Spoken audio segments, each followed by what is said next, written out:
Chicago's progressive talk, where facts matter. Wake up, Chicago. Mic going hot. Santita Jackson Show.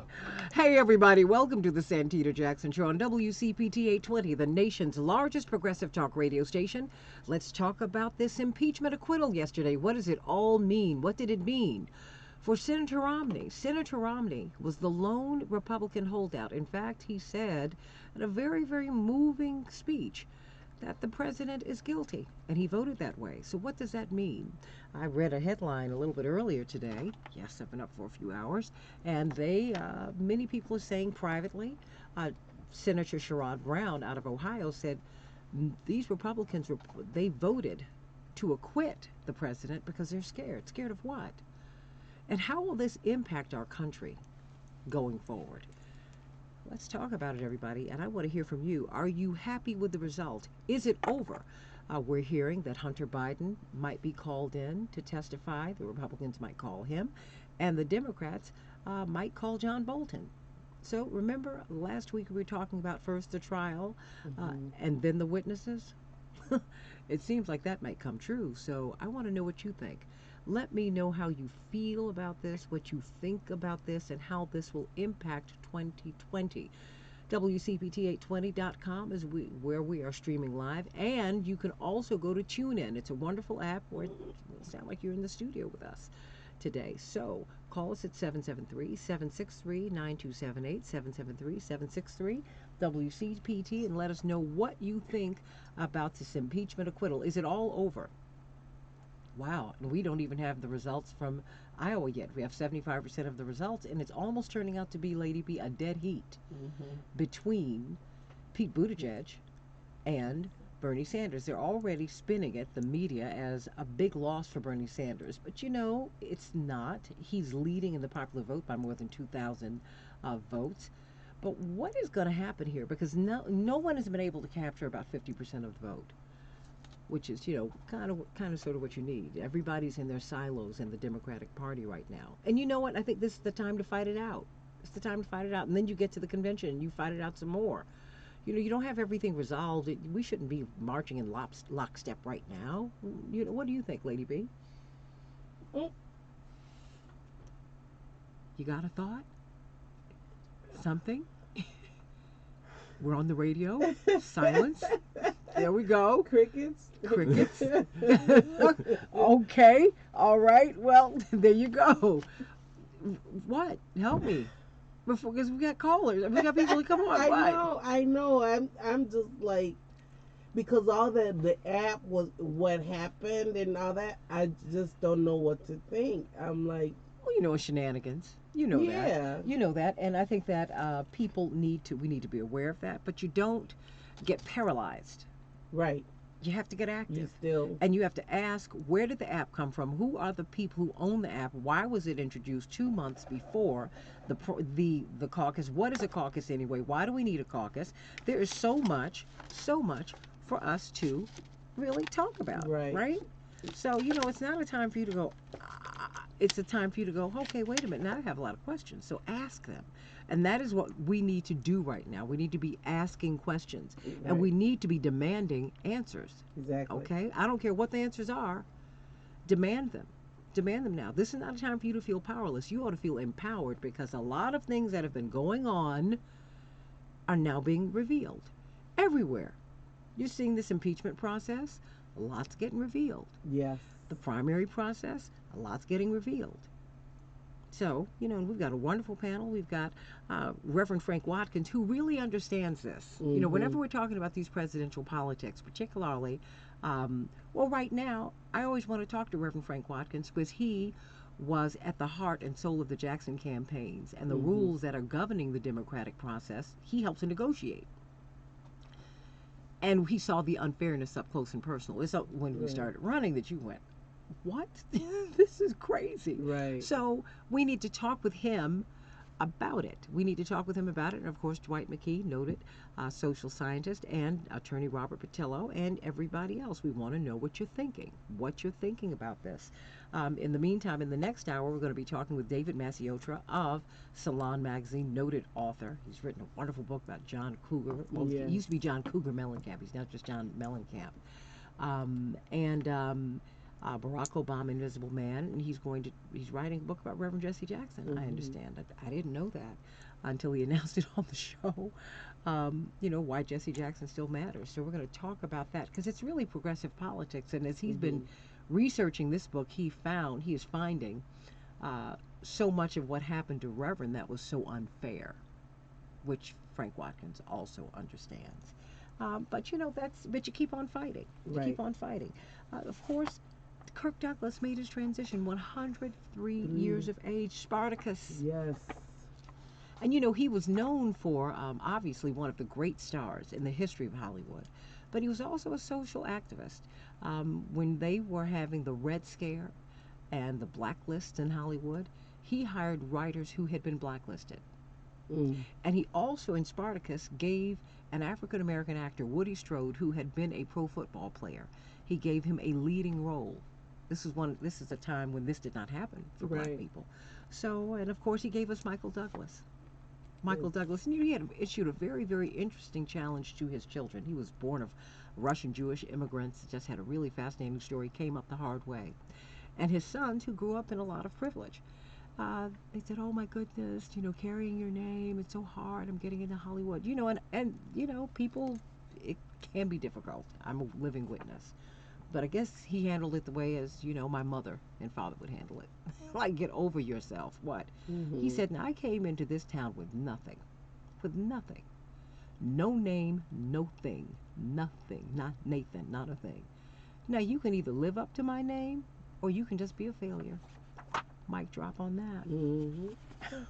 Go ahead. Kirk Douglas, 103 years. He was blessed with a lot of time, and boy, oh boy, one of the great, great, great, great actors of Hollywood's golden age, who lived a century plus. 103, and he looked fantastic right up until the end. He had a stroke about 20 years ago, but he kept on going.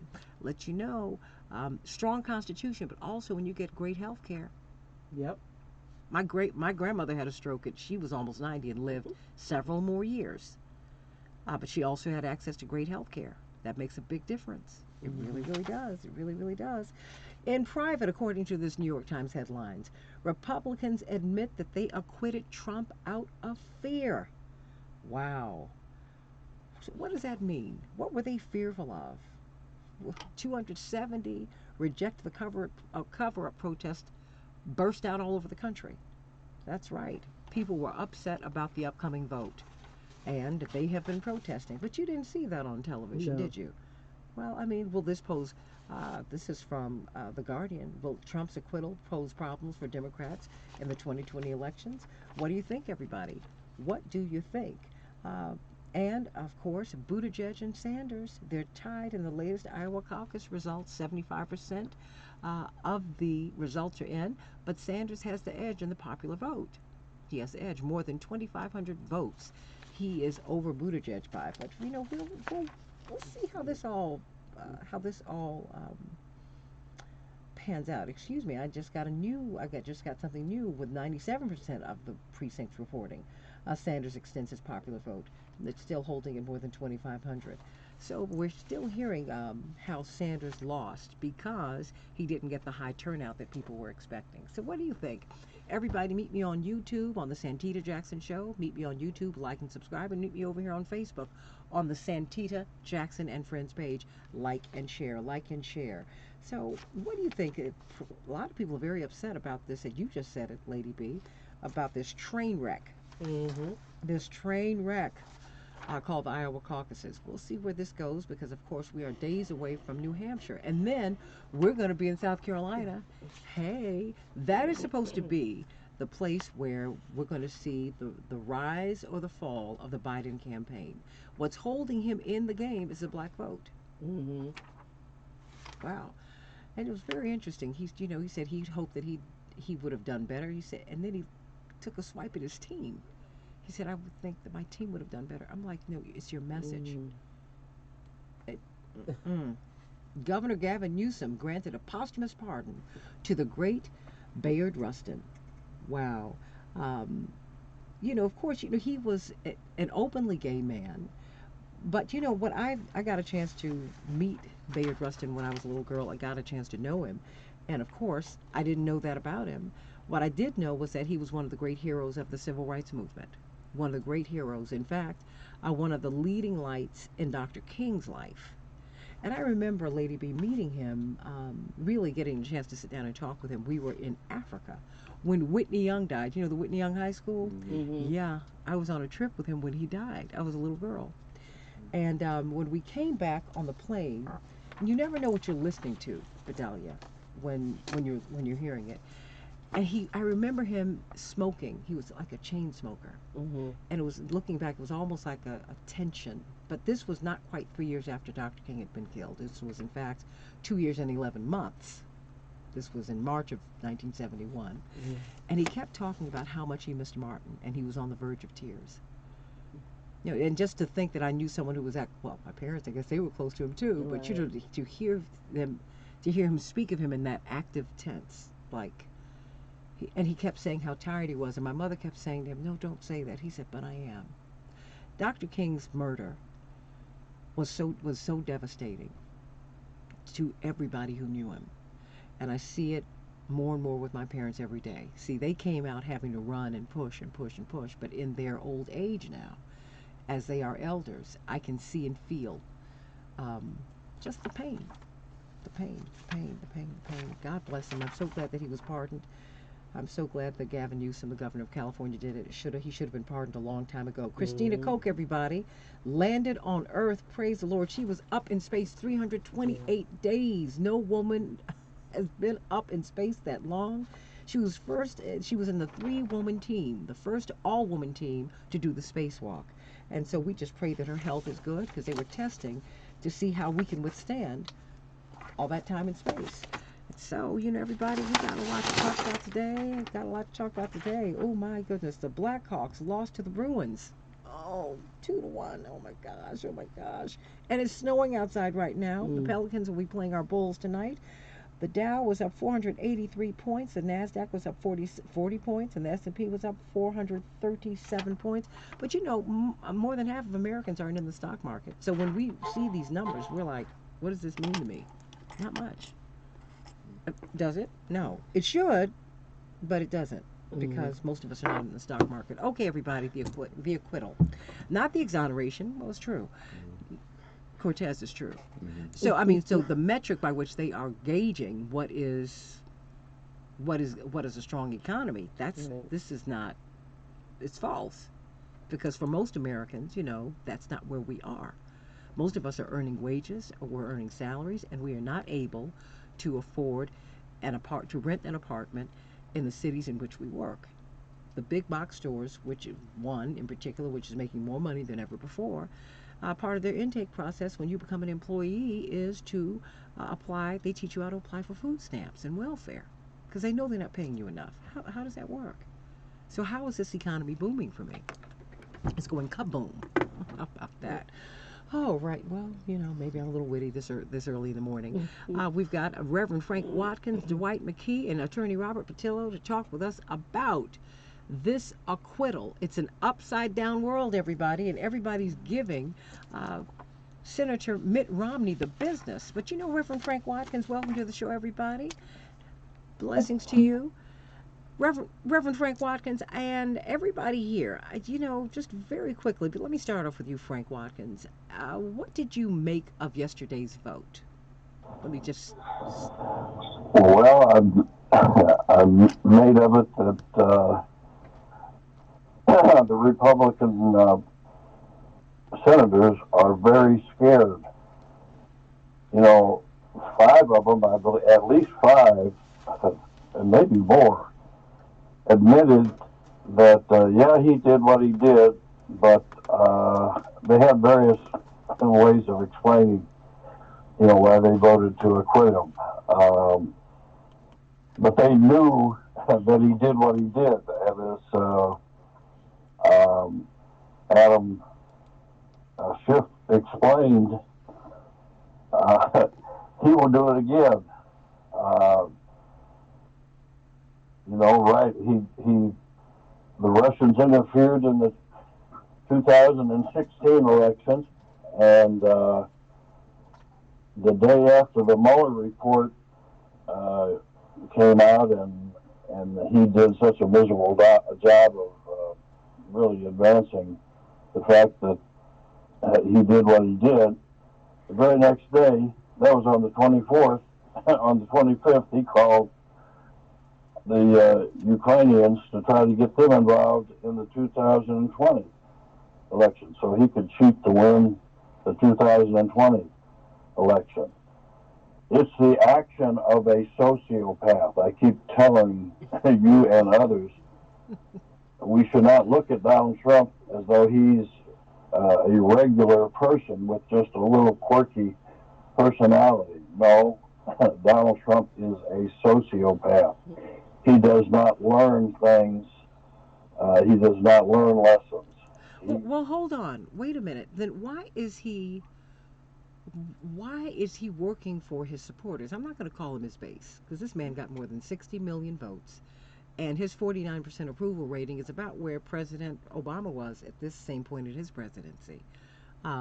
There's it's the highest, but there's something about him that's working for his people. And if he's a sociopath, what is that saying?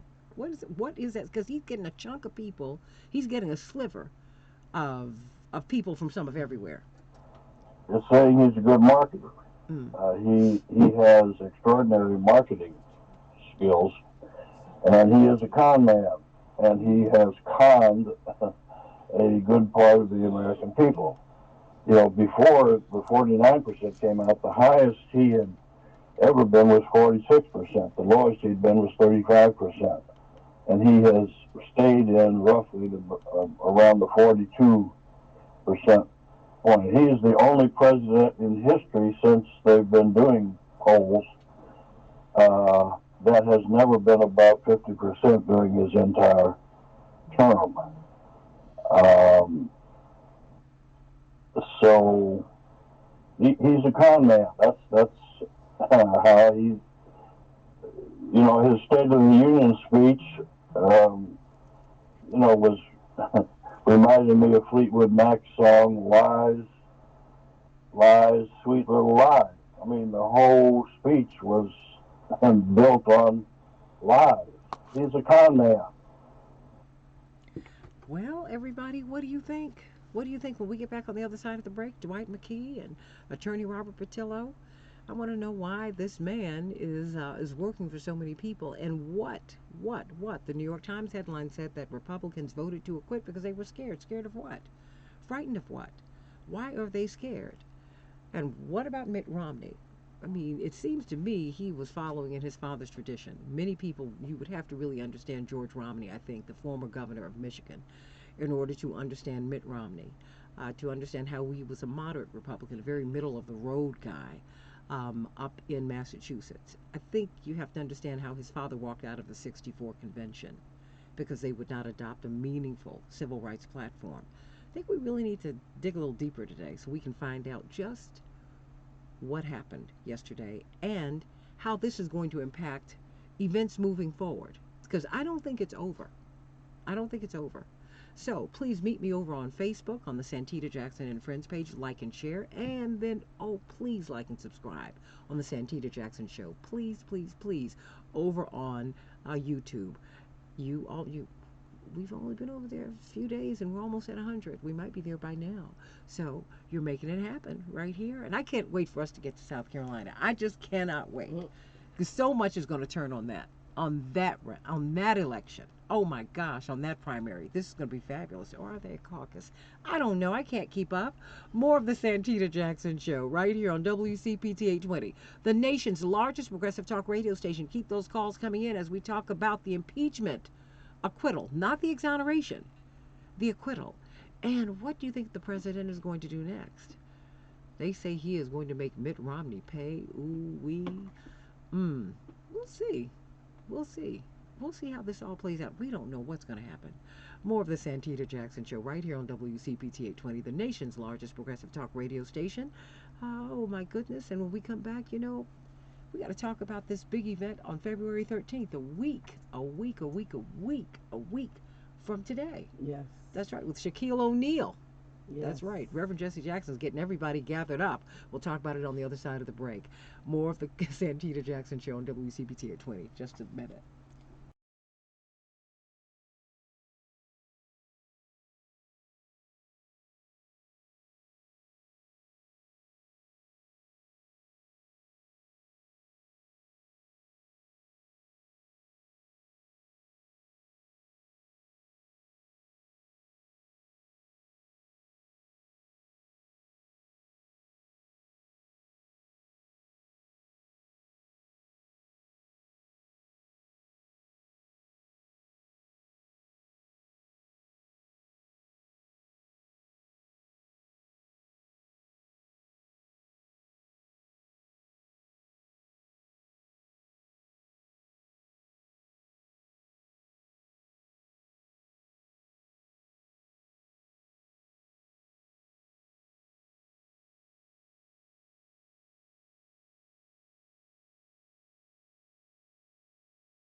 Hey, everybody, as we talk about, welcome back to the Santita Jackson Show. The Santita Jackson Show. It's so exciting to be with you today as we talk about this impeachment acquittal. What does all of this mean?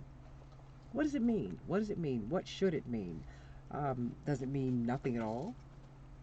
I mean, think about it. I mean, now the president, has he gotten off scot-free? Or will John Bolton testify before Congress? And if he testifies, what will that mean? I mean, let me know what you all are thinking. I want to know what you're thinking. But in the meantime, we have got a party that we are going to go to, and it's a party with a purpose. We've got the NBA All-Star Weekend next week, and we are all going to be so excited. Some of us are going to go to the game. Certainly, we'll be watching it. But they're going to be having activities all over the town, all over town. The NBA wives, all of that. Well, Shaquille O'Neal is going to be the special guest and really a host of a fundraiser with Reverend Jesse Jackson and Isaiah Thomas, Chicago's own NBA Hall of Famer, and Dave Bing, NBA Hall of Famer, and Judge Greg Mathis, and Dougie Fresh, for all of you old schoolers over at Soldier Field. They have a big united room. It's going to be a wonderful, wonderful room. And so we want you to be a part of that. It's a fundraiser for the Cool Kids Code program. Cool Kids Code. Cool Kids Code. So we want you to go on and go to rainbowpush.org so that you can be a part of that, so that you can get your tickets, and then call 888-503-6631, 888-503-6631, Cool Kids Code. And we're honoring, this is really being done in honor of Kobe Bryant. Kobe Bryant, many people don't remember that he was also an academic standout. He had very high SAT scores. He could have gone to any college in the nation, and he elected to go right into the NBA. But because his parents emphasized academic achievement as well, we are dedicating this and really doing this in honor of Kobe Bryant. We're very excited. We want you to be a part of it, everybody. 888-503-6631, 888-503-6631, and it is on Thursday, February 13th. Get your fabulous outfits together so we can have some fun at the United Center over at Soldier Field in the United Room. Okay? So, all right, everybody, let's get right to it. Let me go to you, Dwight McKee. What do you think about this impeachment acquittal? Everybody, thank you for joining us over on Facebook on the Santita Jackson and Friends page. Like and share, and please continue. We're getting some feedback here, and please continue to like and subscribe over on YouTube on the Santita Jackson Show. We need you to be in both places at one time. So, Dwight McKee, what do you make of this impeachment acquittal?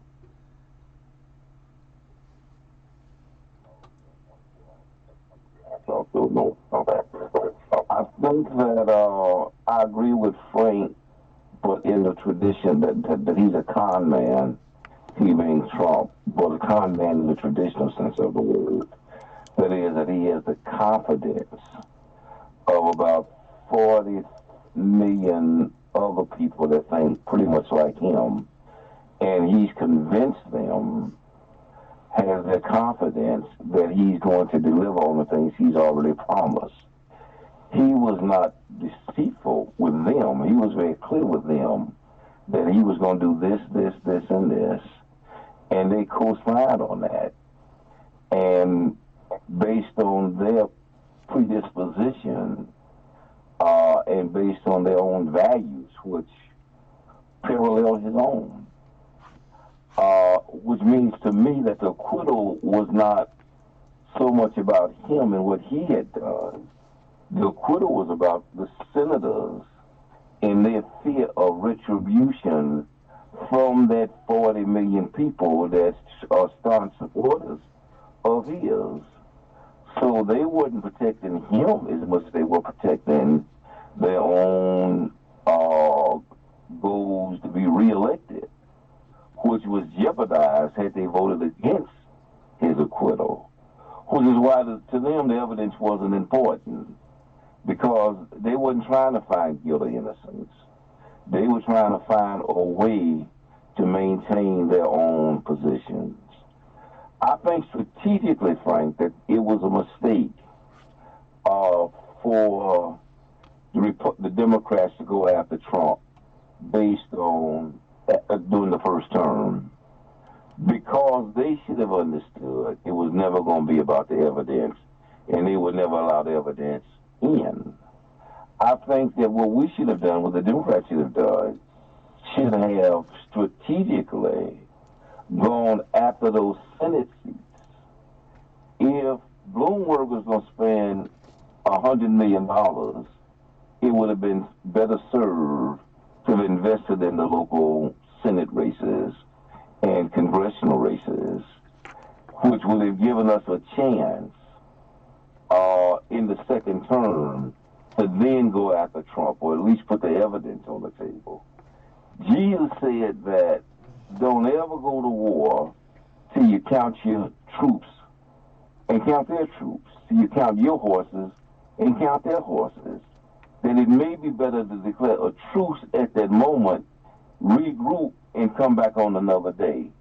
And I think that should have been our strategy, because once you shoot your bullets, all you got left is to throw your gun. Attorney Robert Patillo, what say you? Well, I think what people have to remember is that impeachment is an end unto itself, that the removal process is fully separate from him being impeached. What impeachment itself is about is establishing the balance of power between the branches, that the Congress is the Article 1 branch and the White House is the executive is the Article 2 branch. The founders of this nation made it very clear and explicit that they intended for the primary power of the nation to lie with the Congress, because that is the body most closely elected by the people. And that in order to prevent the rise of a monarch, to prevent the rise of a dictator, to prevent the rise of an oligarch, the Congress has the sole power to hold a president accountable through impeachment. So think about impeachment as being that bright line guardrail that lets every president in the future know exactly where the end of presidential power is. And the other option of doing nothing simply expands the power of the executive further than was ever intended. So the reason they set the bar for impeachment to be so high, because remember, they could have set it to be a simple majority. They could have said 50 senators and you're impeached. The reason they set it so high was for this exact concept that you did want the House to set the limits for what presidents can do, but in order to remove a president, to have a higher bar where you have to compel a two-thirds majority of the senators. So I think impeachment was successful in laying out to presidents from here going forward what the bar is, where the line is, what will get you impeached when you step too far outside of the lines of what is acceptable behavior within the concept of high crimes and misdemeanors. So for those reasons, I think impeachment, it wasn't the politically advantageous thing to do. We've seen from previous impeachments that the party that impeaches pays the price for decades to come. However, it was necessary. Just the Clinton impeachment was necessary. Just the Nixon impeachment process was necessary to set out those bounds for what is acceptable presidential behavior. Well, what do you make of Mitt Romney's defection? First, you, Dwight. I thought it was bold and moral. He and Trump have been at odds for a while. Personal. I think that, but it was a good example of taking a moral position at any moral time. I think that he is a little more isolated than the average senator that's running for re-election because of his Mormon background and being in Utah and being at home and surrounded by constituency that is going to protect him. He didn't have the same vulnerability that many of the other guys of Mitch McConnell, who is walking on thin ice down in his district. And so I think that the fact that he was so insulated emboldened him in such a way that he could take the moral imperative, the moral path. Frank Watkins, do you connect any of this to his father's background? You know, they've been independent Republicans for a long time. Frank? Oh, we have to bring Frank Watkins back up. Frank Watkins? Do you connect any of this to Mitt Romney's, his father was an independent Republican, and he was an independent Republican, very moderate when he was the governor of Massachusetts. How do you read what he did yesterday?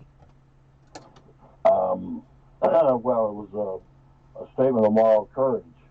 This is the first time, well, there's only been 3 impeachments in the entire history of the country. Nixon resigned before he was officially impeached, he would have been impeached and convicted and removed from office.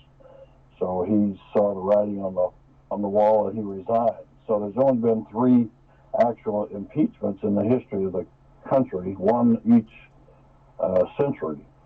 And definitely his father's politics and his father's religion as a Mormon who took his religion seriously impacted him. He's also the first person in history in those 3 impeachments to vote to remove from office a member of his own party. And you're asking why the others didn't do it. I mean, they apparently had an ad already ready. I mean, they jumped on him like white on rice and started. Donald Trump Jr. came out and said he should be driven out of the party. So the other members of the Senate knew that that's what they would get if they took a similar position. So they were fearful. They were fearful. Let me go to, what do you think, Robert Patillo, before I go to the callers? Well, what I think is that it shows the power of money and age in politics. Because let's be real, Mitt Romney, 72 years old, and is probably a billionaire. I think he has $250 million in his IRA account. So he don't need the president. He don't need the president's money. He doesn't need the Republicans' money. He's already been governor. He's already lived a full life and can vote his conscience and his truth. And if he's not reelected, so be it.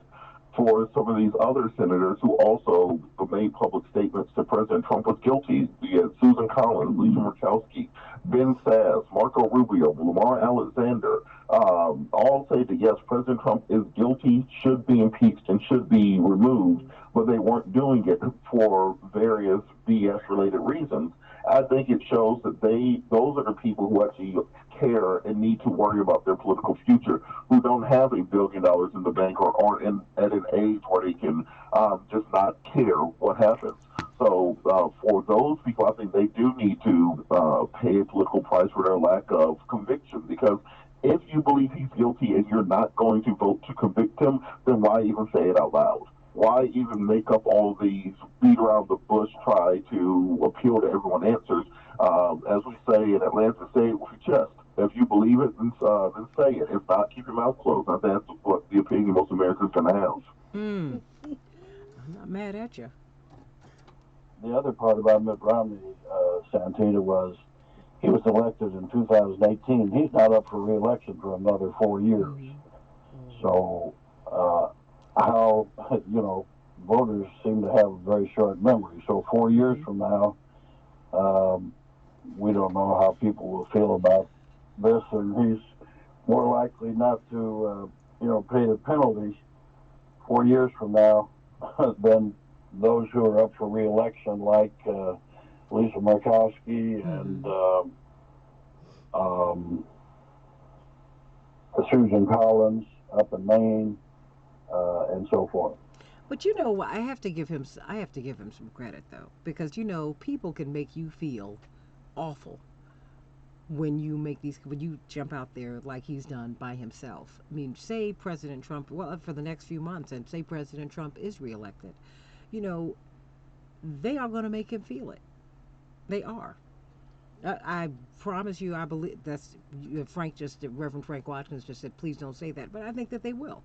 I think that they will, but I think I'm going to hedge my bets and give him credit for having the courage of his convictions. I really admire and respect what he did yesterday. I don't think that anyone on the panel is not saying that they don't, but I just think that he jumped out and did something very, very important, and I just think that I think that he was driven by a sense of conviction. But let me go to David.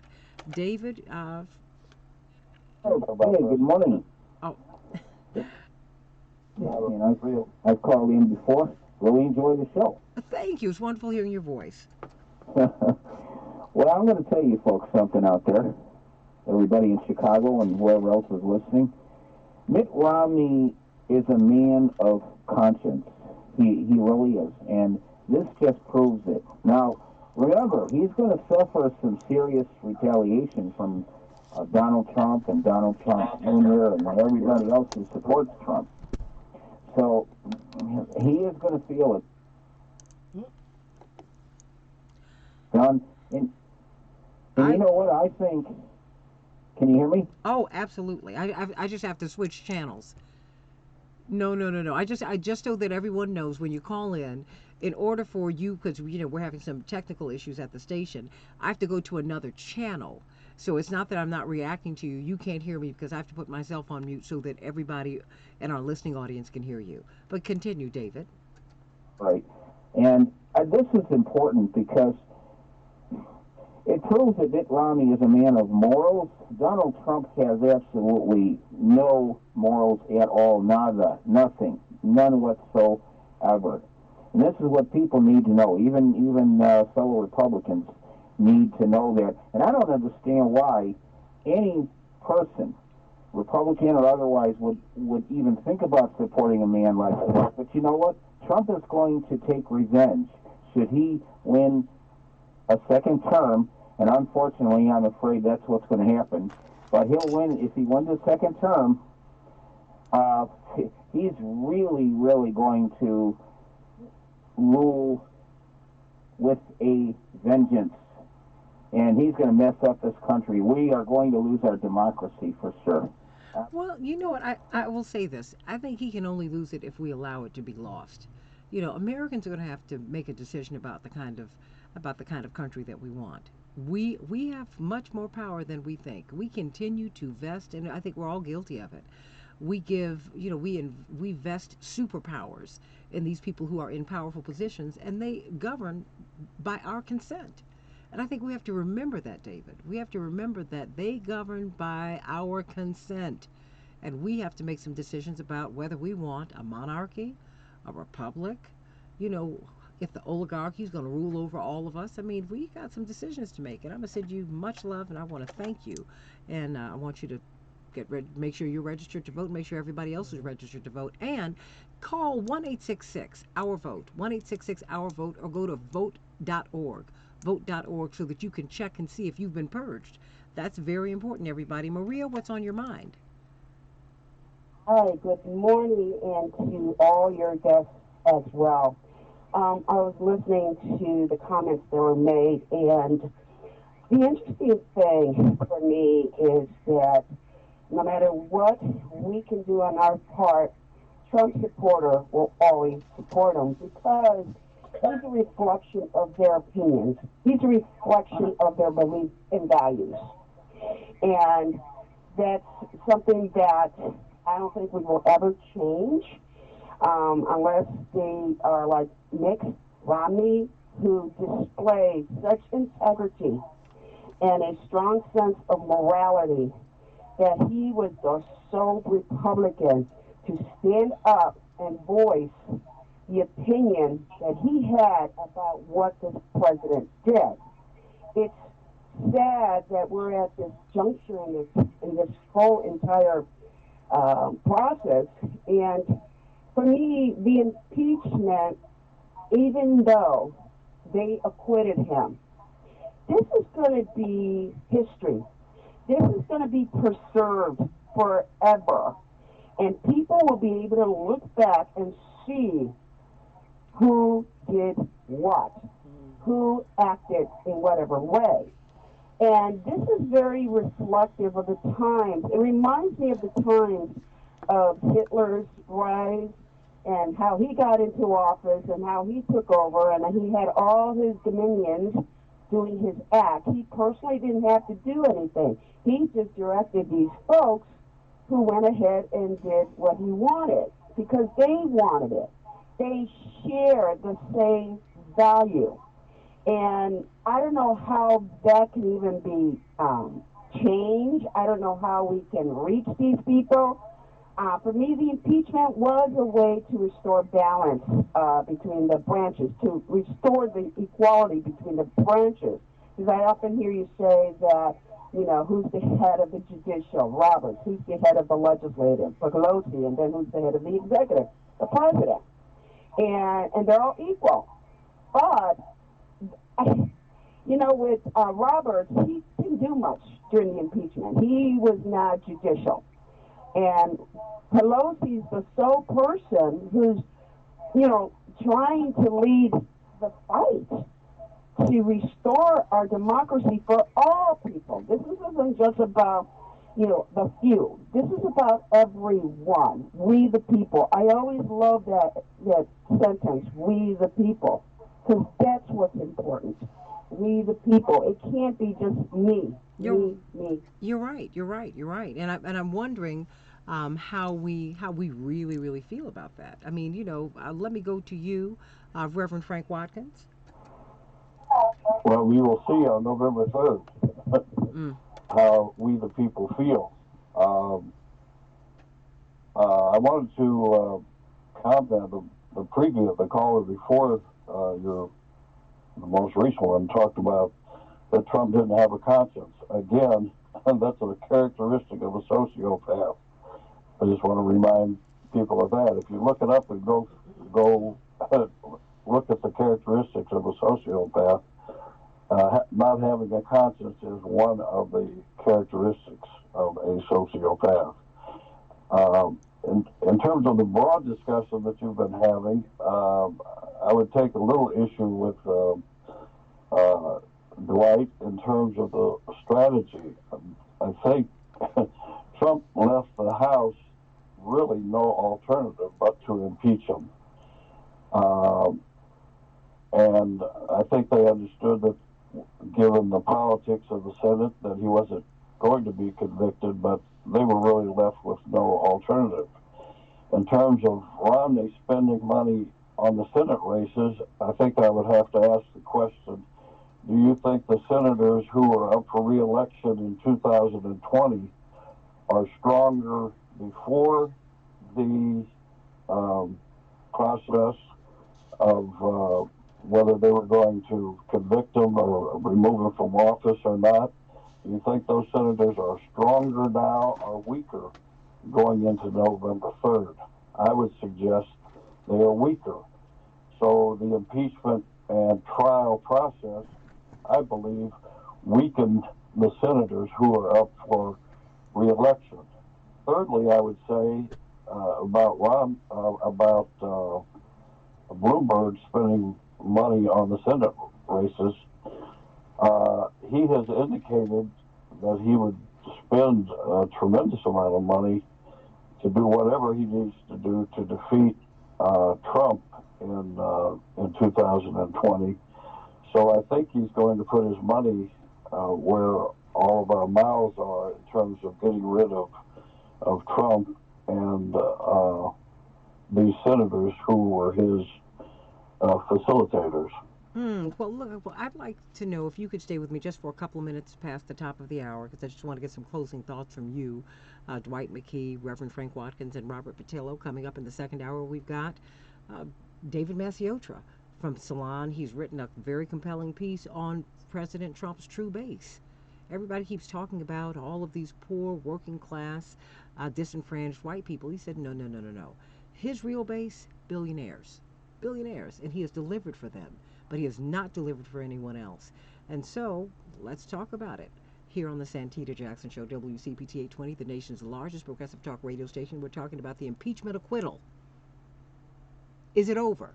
And what will all of this mean? What did you think about what Mitt Romney did? Former Governor Romney, now Senator Romney from Utah. What do you think about him stepping away from his party? He said, my religion compels me to do this. And Robert, we're going to hear from you because you say that President Trump is innocent. We want to hear you make your case. More of the Santita Jackson Show. Just a few minutes. Call me at 773-763-9278, 773-763. WCPT. Meet us over on YouTube, the Santita Jackson Show. Like and subscribe, and meet us here on Facebook. Hello, everybody. On the Santita Jackson and Friends page, like and share. Back in just a few minutes.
Attorney Robert Patillo.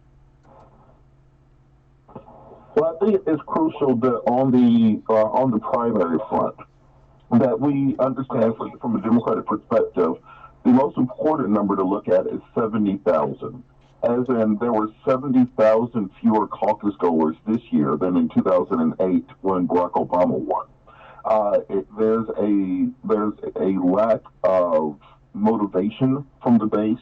There's a lack of passion and enthusiasm. I think the Democratic base has been sapped by impeachment, by Mueller, that the party has spent so much time trying to quote unquote get Trump that they haven't really articulated what their positive message is going forward.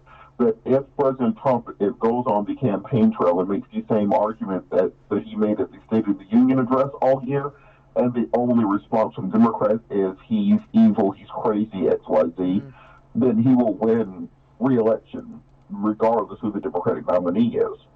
So the Democrats have to do some real soul searching about what their messaging is going to be, who the nominee is going to be. Get behind one vision, one idea, and start working towards a general election. Because infighting and backbiting and sniping and worrying about, I think the winner of the Iowa caucus this year will have under 50,000 votes. So pretty much the number of votes you need for a county commission seat or the number of votes you need to be a state representative, we're using that as an indication of who is leading the party going into New Hampshire and going into the other early primary states. Democrats have to really key in on what are going to be the issues that push this campaign going into this election season and find the candidate who best articulates that regardless who they are. Dwight McKee, your final thought? Well, I agree with that, but what I wanted to say is that while I applaud Romney's convictions, it's a little easier to have convictions when you got $1 billion in the bank and you're an elder and in a church where half of the state goes to that church. So I wouldn't use him as my point of reference necessarily for some great liberal, philosophical, theological position. I think that he also was dealing with the expediency of his own situation. In terms of, and could be the nominee in 4 years, by the way, y'all, because Trump can run again, and he was to be younger than Bernie is now. Also, in terms of when I think about strategic thinking, the difference between this impeachment and the last two impeachments, last three actually, the threat of impeachment for Nixon, the difference is two things. One is witnesses, and the other is evidence.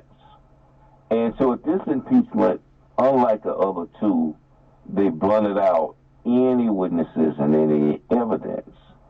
And so Trump was given a tacit victory without having to pay the price of real information and real testimony to what he actually did. So he can really count this for himself a victory and talk the fact that he was exonerated without anybody dealing with the fact that he was, exonerated, but not vindicated, because they never let the evidence and the witnesses come to the forefront.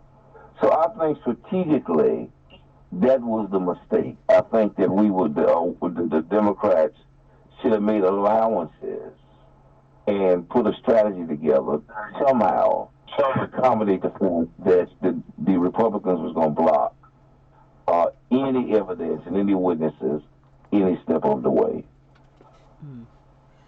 Everybody, we're going to continue to talk this out through this season because we are at the beginning. We're not even at the end of the beginning. We're just at the beginning.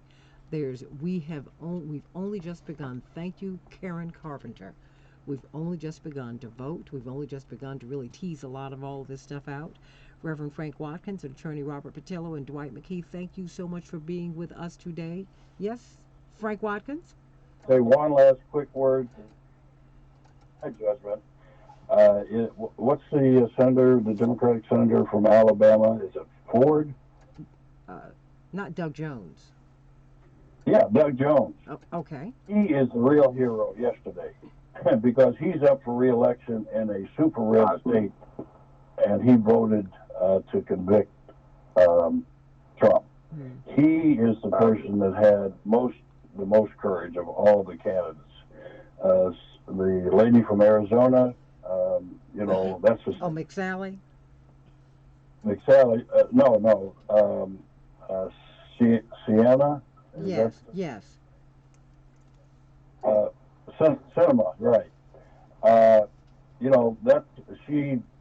state was won by Trump by 3%, but it's a state that's turning Democratic. So she had a certain degree of courage, but her state is trending that way.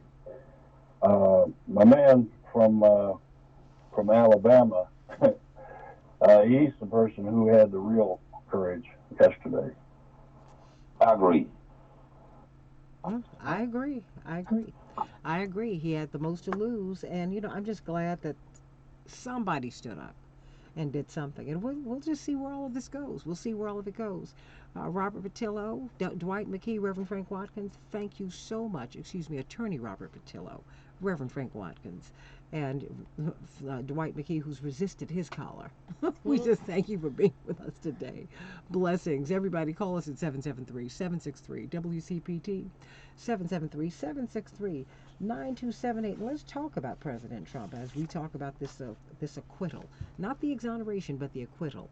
What do you make of it? What do you make of it? And what do you make of how President Trump has been represented? How he's been projected in the media. He's been projected as this working man's hero.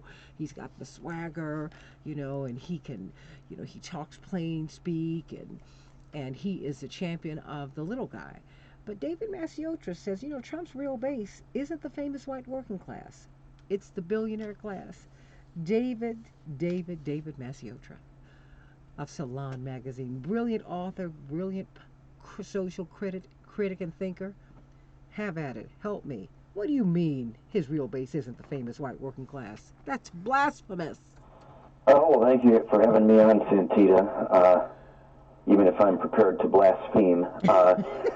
So there's so much discussion of Trump's base, and they're real. They exist. The latest approval rating for Trump, which is quite alarming, has him at 49%, his highest recorded approval rating yet. And but we have to keep some things in mind about that number. That's less than half of the American electorate in a country where around half of the population doesn't vote. So that means about 25% of Americans are supportive of Trump. Now, as I phrase it in the article that I mentioned, that is not an impenetrable force field of political support. So why is it that Trump remains immune from any accountability, from any penalty for his lawlessness, his cruelty, and his violation of democratic norms? Well, in a recent conversation I had with Reverend Jesse Jackson, he said Trump has two bases. First, he has, to use Reverend Jackson's memorable phrase, the little red hat boys, and they get all the attention because they're loud, they're often crude, and the media likes that story. However, the much more important base is the ruling class, millionaires and billionaires who have given Trump $500 million in his re-election campaign fund. And what too many people do not understand is that the most important factor within any society is power. And in order to understand the mechanisms and machinations of power, one has to locate the source of power. In Iran, if we lived in Iran or Saudi Arabia, the source of power, because those are theocracies, are the religious bodies of governance. Well, we don't live in a theocracy. We live in a corporate republic. So therefore, the source of power in the United States is money. And with a few exceptions, Mike Bloomberg, Tom Steyer, Jeff Bezos, but with a few exceptions, big money is on the side of Donald Trump.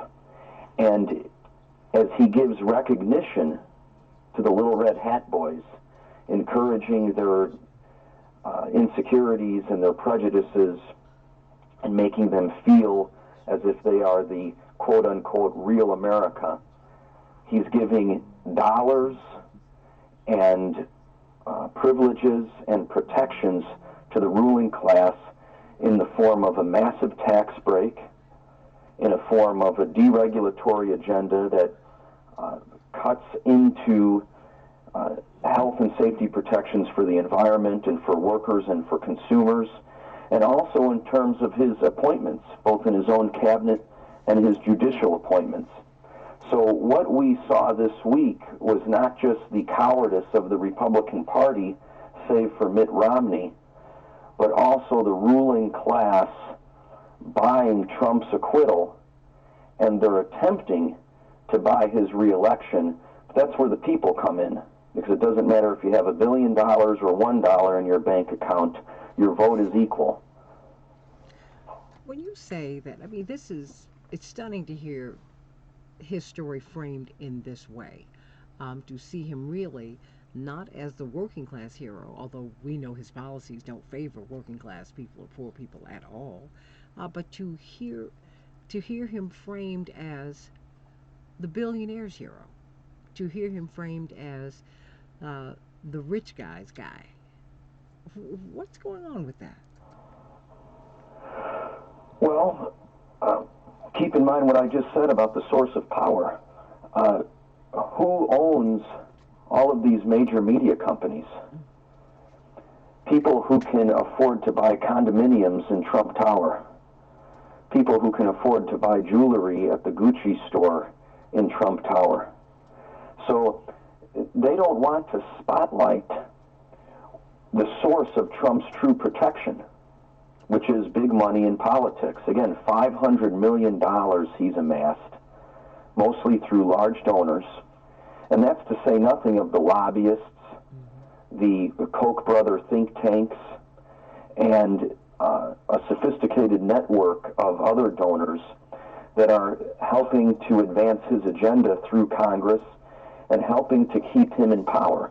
And for all of their bromides in television ads and commercial literature about how they're supporters of multiculturalism and diversity, they will tolerate Trump's encouragement and enticement of racism, and they will turn their heads and look the other way while Trump continues to belittle people who fall out of his base if he continues to serve them, using your terminology, the billionaire's hero. I mean, a $1.9 trillion tax break, which disproportionately assisted billionaires and multinational corporations.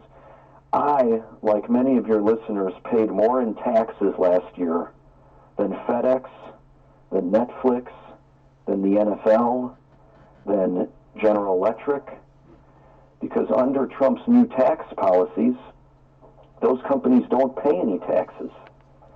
So they want that policy to continue, regardless of what their spokespeople might say on television. And that's why they're funding his reelection campaign.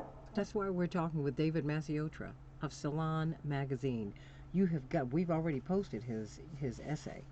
I mean, you've got to know who President Trump is really being supported by. He asserts in the Salon Magazine essay, Trump's real base isn't the famous white working class, it's the billionaire class, everybody. There was a Washington Post report that came out a couple of years ago that showed that 2/3 of his voters make $50,000 a year or more. So this stagecraft, yes, we're seeing stagecraft. When we see the people who are lined up behind them in T-shirts, you don't know where these people are from, looking like they are working class, basic people. No, his real supporters are the people who lent him money at these banks, that he didn't have to repay. We have to understand who everybody is. And I think, when we get back, David Masiotra, I think we need to ask these questions about all the candidates. You need to know who everybody is, because when you know who people are, their politics make a lot of sense, Democrats and Republicans. But for now, we're dealing with Trump's real base. It isn't the famous white working class; it's the billionaire class. Thank you, David Masiotra. Stay right here. Stay right here, David, because we got some callers who want to speak with you. Let's talk about this Trump impeachment acquittal. Uh, he will say that it's an exoneration, but it was an acquittal. What's going to happen next? Will John Bolton be called before Congress to testify? If so, how would that impact things? Will Hunter Biden be called to testify? How will that impact all of this? How will all of this impact 2020, the 2020 election, on every level? Please meet me over here on Facebook on the Santita Jackson and Friends page and on my new YouTube channel, The Santita Jackson Show. And please like and subscribe on the Santita Jackson Show over on YouTube, and like and share over here on Facebook. Back with more of the Santita Jackson Show in just a few minutes.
Hey, everybody, let's kick off the NBA All-Star Weekend in Chicago in the right way. Cool Kids Code.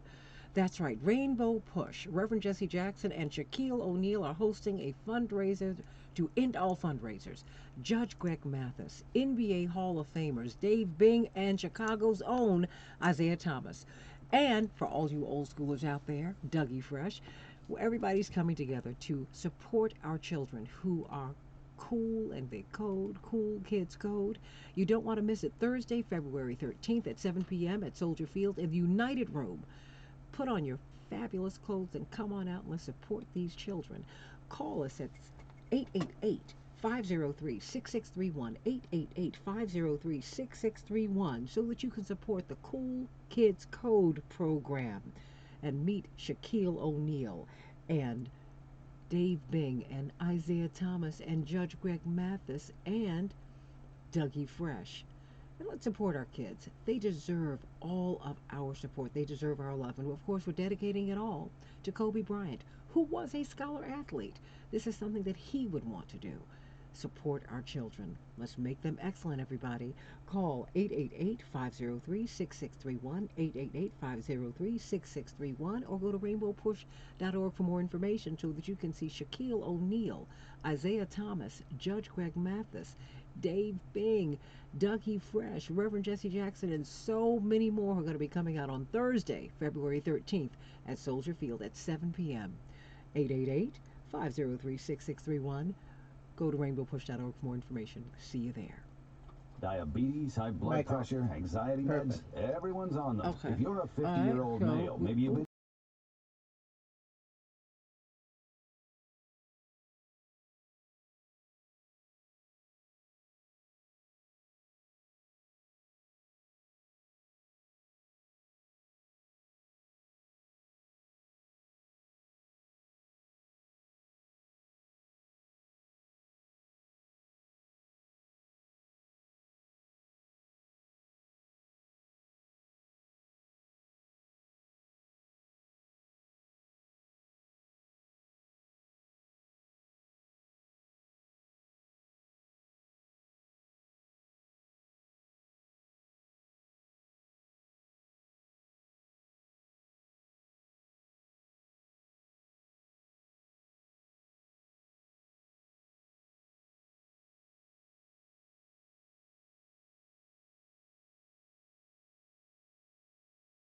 facts matter. Hey everybody, welcome back to the Santita Jackson Show on WCPT 820, the nation's largest progressive talk radio station. We are talking with David Maciotra of Salon. What a tremendous essay. What a tremendous essay. Trump's real base isn't the famous white working class, it's the billionaire class. How many of you really know that? I mean, really. 2/3 of the people who voted for him, according to a Washington Post article that came out a couple of years ago, David Maciotra, they make $50,000 a year or more. And the majority of the majority, that is the majority of the white voters, voted for him. No one wants to talk about that. No one wants to talk about who his real base of support. Got a whole lot of calls, but why do you think it seems like the mainstream media are squeamish about talking about his real base of support, and many people who support him don't want to admit it. What's going on with that? Well, if the media talks about Trump's real base of support, they implicate themselves. That's not to say that Chris Cuomo or Chris Matthews secretly support Trump and they go on air and act as if they don't. I'm not making any accusation about the individual personalities we see on television, but their parent companies and to whom their parent companies are connected. And also that we should never forget, during the Republican primary, according to one study from Columbia University, the media gave Trump $1 billion worth of free time on the air. And that was crucial to him devouring his Republican opponents and eventually defeating in the Electoral College victory Hillary Clinton. If you want to take a look at who Trump is actually assisting, compare two numbers. Look at the stock market. There's all of these gleeful proclamations. The stock market's record high, record high. Well, 52% of the American public own no stock. And Say that one more time. Nope, stop it. Say it one more time. Because when these people gleefully report the stock market and how well the economy is doing, I mean, and mind you, these people who are reporting on the stock market, all make a lot of money. They all do very well. And I'm like, who are you talking to? Come on, give that to us one more time, David Maciotra. 52%, and this is from Business Insider, that Marxist publication, 52% of the American people own no stock. And 80% of the stocks are in the portfolios of the richest 10%. So even most Americans who do own stock have very small stakes in it. And yet we constantly talk about the stock market. Well, here's some things that we don't discuss. We don't discuss that 50% of Americans make under $30,000 a year. Say that one more time, because I said that on the air once, and your dear friend, Reverend Jesse Jackson, looked at me like I was crazy. He said that you can't say something that's not. I said, no. I said, Reverend, Daddy, I would not say something that's not true. It's true. Say that one more time, please. Half of Americans make under $30,000 a year. So that makes us functionally impoverished, right? Since isn't poverty like 28,000 plus? Well, the standard is so out of date. It's 28,000, I believe, for a household of 4. So you try providing for yourself and 3 other people on $28,000. The U.S. government says you can do it and not be in poverty. But that tells you all you need to know. And wages have gone up less than 1% each year since Trump has taken office. So I don't want to inundate your audience with statistics, but it's important to keep these in mind because they not only provide the true picture of so-called American prosperity, but they also provide the true picture of who Trump is serving with his policies. The tax breaks, the cutting of health and safety standards, and his labor policies, and his health policies and his education policies. And it's important that Trump serve the people who own stocks because, again, those are the people funding his campaign. Those are the people funding Mitch McConnell's campaign. Those are the people funding Lindsey Graham's campaign. And it's a network of big money that keeps all of these people in power. And if you don't get that part of the story, you'll never understand why they all pledged fealty to Trump and acquitted him just yesterday. I was going to ask you, how is this important in the context of the impeachment and his acquittal yesterday? Because, of course, the impeachment, he's already been impeached. But yesterday, the vote was about removal from office. It was about removal from office, which is what makes Doug Jones' vote and Mitt Romney's vote all the more crucial. That they felt that he did something wrong, and that you got to deal with this. I mean, knowing who his true base, his base of support, who they are. How does that impact what we've been living through with this whole impeachment process? Well, because the people who truly run the country are benefiting from Trump's policies, and they want to keep the benefits flowing. The media seized upon this statistic that Trump slightly in 2016 increased voter turnout in the rural parts of swing states like Florida and Pennsylvania. And sure, well, that's worthy of acknowledgement in the grand analysis of the 2016 election. It's a very small part of the story. And yet the media tried to extrapolate from that this working class populist hero status of Donald Trump when he's anything but. His policies are not serving Youngstown, Ohio. They're not serving Anderson, Indiana. They're not serving the beleaguered former manufacturing towns. Wages have not gone up in those towns. The poverty rate in most of those counties has increased. But again, companies like General Electric, FedEx, Netflix, the NFL, defense contractors, the Trump administration is a massive boondoggle for them. So they are going to do what they can to keep the money coming into their coffers, to enlarge their profit margin, and to remain in control of the American system of governance. So that's Trump's true base, because that's what really provides him with essential political protection. Which a handful of rural voters who are perhaps yes. misguided in Florida or Indiana. Absolutely. And that's why, watching these rallies, I have to tell you, I've been infuriated. I said they're being misled. They're being misled. And I had never seen a candidate receive the kind of support that he received in 2016. That is to say, he was able to phone into major morning talk shows. No one ever does that.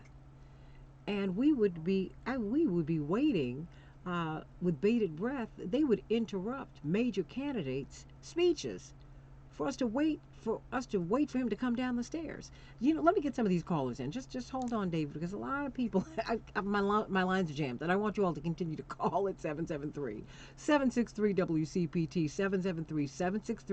773-763-9278. I promise you, I'm going to cycle through as many of these calls as I can so I can get as many of you who've been calling in on. I know I'm getting messages from you. Okay, so I'm loving you. So everybody, come on. Ronald, what's on your mind? Good morning, Santita. How are you? I'm doing well, Mr. Ronald. Thank you so much. Quickly, what's your comment? I'll make it as quick as possible. And all of us out here who are Democrats, do not despair. We must redouble our efforts on what we're doing. Voter suppression, Russian interference, and money, because numbers will. But let us not say we won't take any money from corporates. As long as that money is illegal and we need it, we need to do everything we need to defeat this man. To keep our eye on the ball and go out and vote. That's the zone where we're going to win. We can't complain, we can't infight, and we can't dwell on things in the past.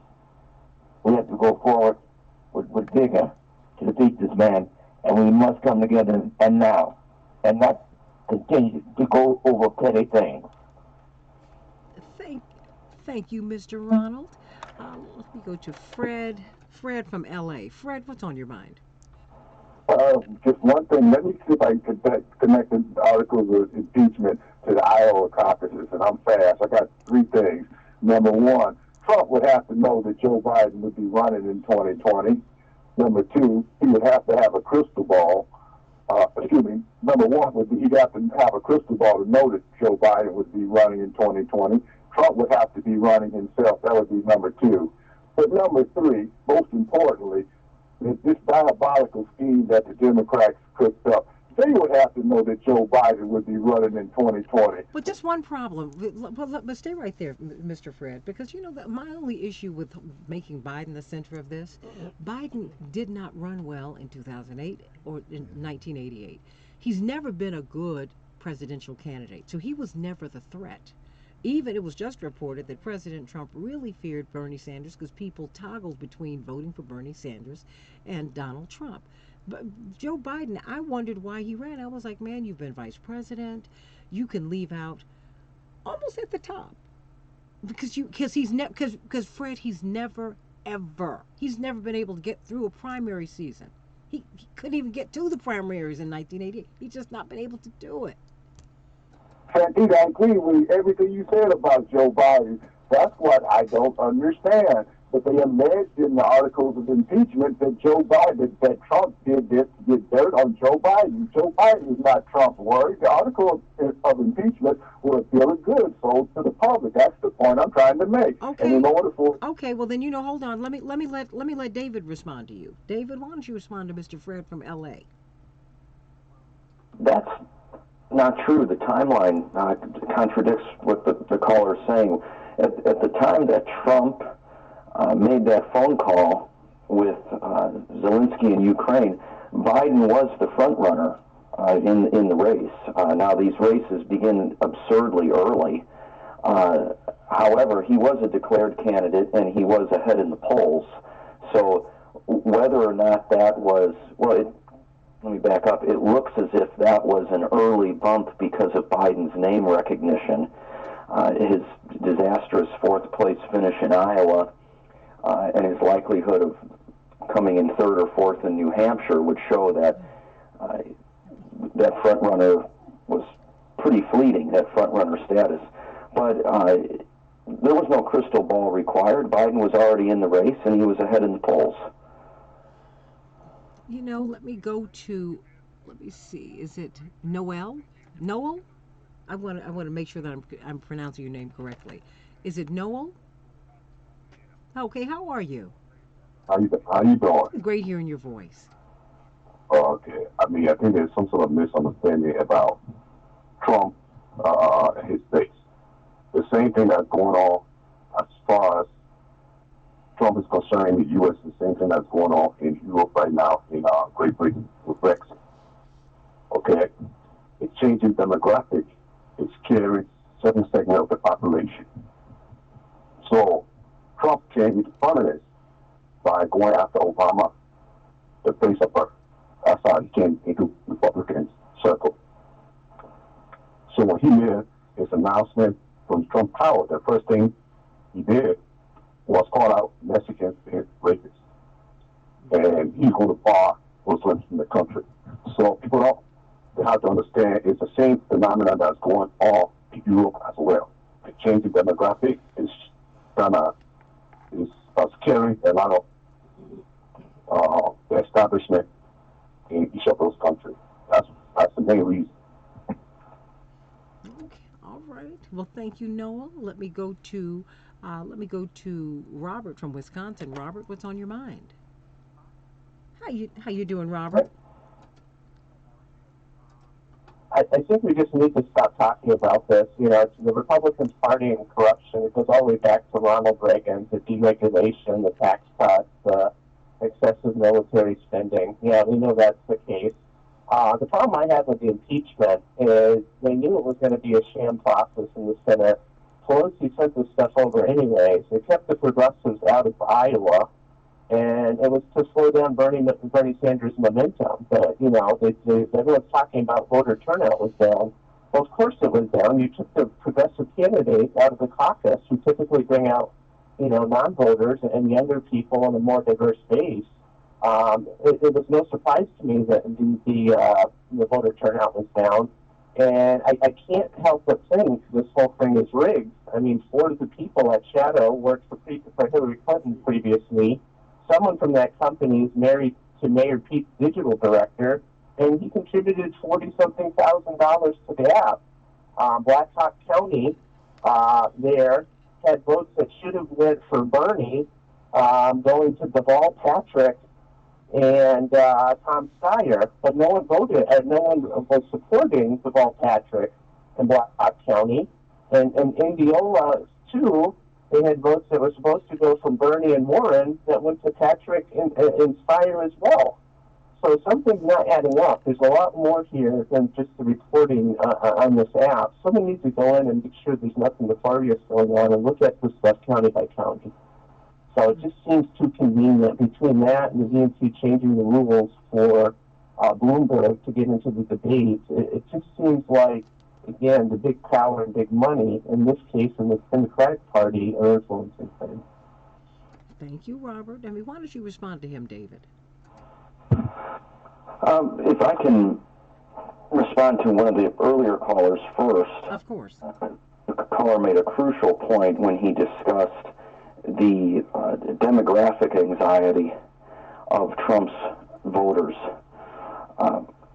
If you study the history of this country, the billionaire base that we were discussing earlier is able to maintain its stranglehold on American democracy and American dollars only because of its expert exercise of the ancient tactic divide and conquer. So one of the most enlightening stories of American history is Martin Luther King Jr. in the Birmingham jail asking a prison guard who was taunting him about his economic situation. How much money do you make? What are your benefits? And using that information to try to convince him that he should have been marching with the civil rights movement. Their interests allowed them to have much more in common than what should have divided and separated them. That's why the Jesse Jackson campaigns of 84 and 88 discussed leaving the racial battleground to find economic common ground, and only then together could various constituencies, a rainbow coalition, reach for the moral higher ground. It is crucial that the billionaire base of Donald Trump prevent that coalescence from occurring, because if it does, suddenly they're out of power. But what the billionaire base does expertly, and what Trump does masterfully, because above all else he is a showman who knows how to communicate and knows how to market and brand, is convince a large enough percentage of the American public, the majority of the majority, white America, that the reason they're making less than $30,000 a year, or the reason that they don't have anything in their savings account, isn't multinational corporations and the policies that serve them. It's illegal immigrants from Mexico. It's poor black people in Chicago or Detroit. It's Muslim immigrants. Obviously, there's no data. That's all racist nonsense. But if white voters believe it, they'll vote for Trump because they think it's serving their own interest. Hold on, David Masiotra. I want you to stay right here. Can you stay with me a few more minutes just after we get off the air? Just stay right here, because we're still going to stay on Facebook, on the Santita Jackson and Friends page, and we're also going to be on YouTube on the Santita Jackson Show. Stay right there, everybody, because we're going to have David Masiocha for a few more minutes. Donald and Chaparro, we're going to get your comments as well as we talk about this impeachment, acquittal, and Trump's true base. Because Trump's true base, really, when you understand his connection to all of these billionaires, then you understand how it is that he's able to maintain power. Think about that, everybody. We want you to join us as we kick off the NBA All-Star Weekend, Thursday, November 13th. Even Lady B's going to be there. It's going to be fantastic. Shaquille O'Neal is joining Reverend Jesse Jackson and Isaiah Thomas and Dave Bing and Dougie Fresh and Judge Greg Mathis and you, so that we can raise some money for the Cool Kids Code program. Cool Kids Code. We want to send our children to school. We are going to do it. I don't care about student loan debt. We're going to send our kids to school. So go to rainbowpush.org so you can get more information. It's at 7 p.m. Put on your fabulous clothes, because you know NBA All-Star Weekend is going to be big fun in Chicago. That's right. Call 888-503-6631. 888-503-6631. Get your tickets right now. We're going to have fun. You don't want to miss this, because Lady B is going out today to get her new outfit for this. Can anyone say Shaquille O'Neal, Judge Greg Mathis, Dougie Fresh? Oh, I think we're going to have an old school, great old time. Isaiah Thomas, Dave Bing. Oh, it's going to be great. Reverend Jesse Jackson, rainbowpush.org, everybody. Call 888-503-6631. 888-503-6631. Go get your ticket right now so we can have a good time on Thursday, February 13th. That's right, at 7 p.m. at Soldier Field. It's going to be big, big fun. Do we have a lot? Oh, okay, Kim, Carrie, everybody wants to be on the after show. Okay, I'm not mad at you. Stay right there. Meet me on Facebook on Santita Jackson and Friends, and meet me over here on my new Santita Jackson Show page on YouTube, everybody. Back with you tomorrow. God bless you. Stay right here. Okay, let's go on and do this. Time is the one thing that we want more of. Without the donors, I wouldn't have my Audrey. They take care of our housing. They called in for the after show. Is this hilarious? I can't believe it. The best medical treatment that my daughter could ever have. Let's just bring them up. So we're going to bring everybody up for the after show. My daughter and getting her better. St. Jude Children's Research Hospital. Finding cures, saving children. Learn more at stjude.org. Okay, so we're good? Ground Game is the latest podcast from the Associated Press. Hosted by AP's Julie Pace, Ground Game discusses election strategy. Download it wherever you get your podcasts. Okay, now I can bring him up. I was just trying to get you to look at her. Yeah. He's looking at you now. Okay. All right, good. Okay. So we're good? Morning. David Masiotra? Yeah. Oh, hold on. David Masiotra? Oh, thank you for staying with us for a couple more minutes. Now, okay? I have people who are who call in for the after show. and I didn't get to them during the show. But I have to tell you, this piece that you've written for Salon, it just pulls everything together that I've been reading over the past few years. Everything. Hello, Carrie? And I absolutely love it. Oh, I love it. Carrie? Good morning. Hi. I'm gonna give it right now. Oh, look, I'm gonna give you just gonna get a couple minutes. I just wanted you to. She was trying to wait for you. Hold on 1 second. We're gonna bring everybody up. We've got Chapearl. We've got Carrie. Kim. Okay, hold on one moment, hon, and we're about to bring up Kim. I'm gonna bring you up now. Okay. Right now. Hold on. Okay. Kim. Okay, we've got Kim. Oh, you got it. Okay. I was like, you got it. Kim. Okay, Carrie. You got him. Chapearl. Okay, you're on with David Masiocha. David can only be with us for a couple more minutes, but I wanted him to give us a snapshot of what he was talking about. We have already posted, yes, on WCPT820.com, right? Mm-hmm. Okay, you can listen to this show without commercials on WCPT820.com/Santita. But you can also go to WCPT820.com so that you can read this wonderful article that I've tweeted it out on Reverend Jackson's feed on @RevJJackson and on mine on Twitter @SantitaJ. Trump's real base isn't the famous white working class, it's the billionaire class. Before you go, David Masiocha, can you make the connection between what you've written, all of the wealthy, well-to-do, and really the majority of the majority, white people, who support President Trump? Can you make a connection, make a causal relationship between that and what we've been living with this impeachment? I mean, is there a connection, or is there not? There's a major connection that's essential to understand.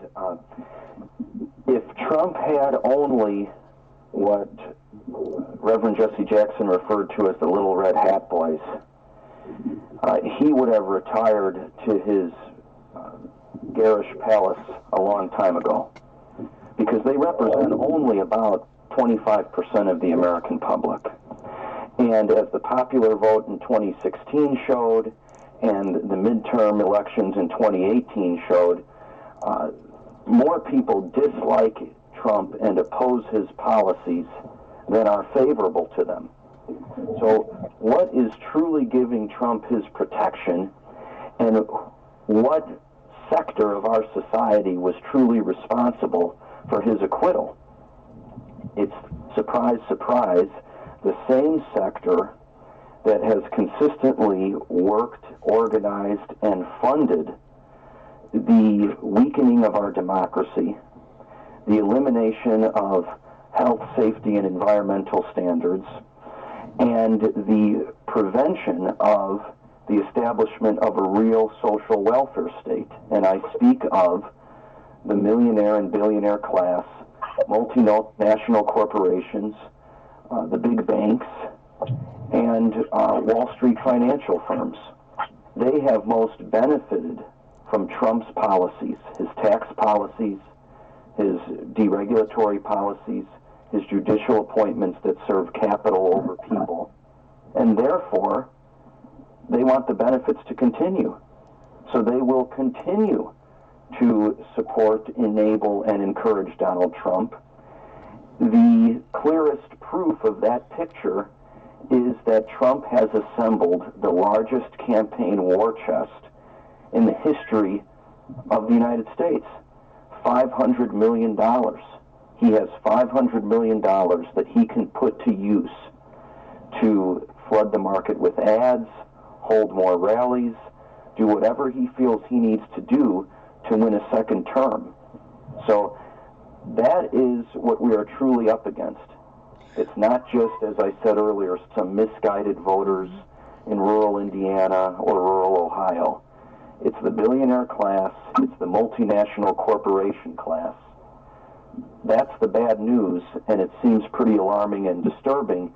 However, the hope in the story is that even if some would like otherwise, we still live in a one-person, one-vote country.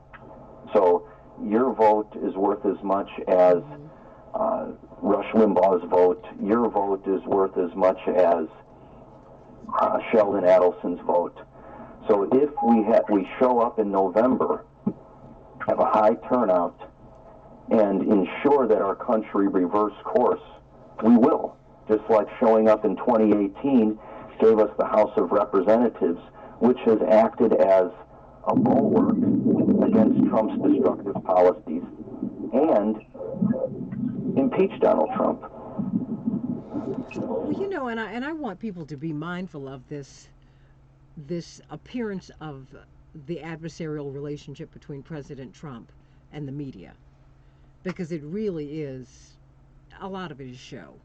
I mean, and I've cautioned many of us as you go, David Maciotra, about, you know, focusing so much on the personality of Donald Trump and focusing so much on him personally. All we have to do is get him out. No, Joe Biden is running on that, and that's failing. You don't know. We don't just need to get him out. You need someone who's going to look at Medicare for all for real. You need to look at someone who's going to talk about lifting these wages so that they are a living wage, let alone a prosperity wage. We're starving out here. It's not enough to let him go. You can just, you better make it about policy and not about his personality, because then you'll get someone nice who'll do the same thing, David Maciotra. And we've had that. It is important that we get Trump out, but if we don't address the systemic failures that created Donald Trump, then we will see a return of a Trump-like figure in 2024 or 2028, and that Trump-like figure might be worse because it might be someone with more policy competence and more historical knowledge. So that's the real warning shot. David Maciotra, thank you so much for being with us today. We can't wait to have you back. It's a pleasure, and it's always great talking to you, and I thank your audience for listening. Oh, can't wait to have you back. You know, let me know when you're writing. Let me know when you write something else so we can have you back. I will. You have a great day. I just need dropping off to the security guard. Oh. I think we just heard Chaparral. Chaparral, now I just want to make sure that you're okay. You haven't said anything to anyone that's getting you that's having you detained. Chaparral. You know, I have a million things to do before I get on this call with you, because I have these kids I have to drop off. But let us let you drop off the kids. Let me go to Kim and Carrie, but just stay right there. Let me start with you, Kim. How you doing, Kim? Good morning. Tim, how you doing? Oh, it's Tim. Oh, Tim, you hold on, because I spoke with you yesterday. Hold on. You stay right there. Let me go to Carrie. No, let me get to Carrie. Carrie?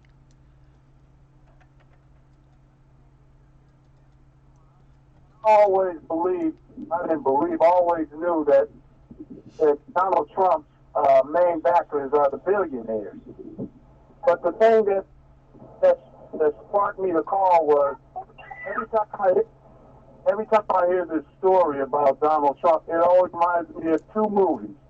If you ever seen the 1949 movie All the King's Men, starring Roger Crawford, and A Face in the Crowd, yes, and Andy Griffith in his first film. Those same characters got that mind of a Trump, and I wish people would watch those movies and before this election is over and get an idea of what I'm talking about in those two classic movies. Well, why don't you give us a snapshot? Give us a snapshot of what you see in those movies that you're seeing played out in real life today.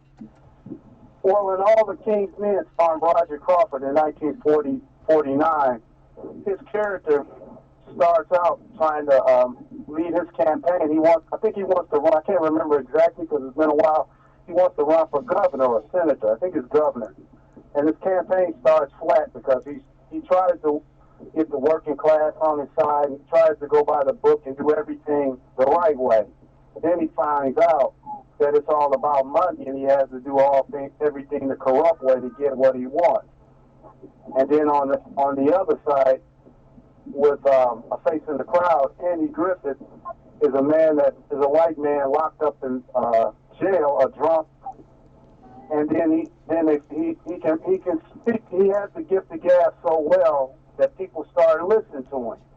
and then they decide for him to be more of a strategist to help people out before their campaign. And then he strategizes how to get people eaten out of his hand, and he starts talking to the low-level whites to let them know, you know, this man is on your side.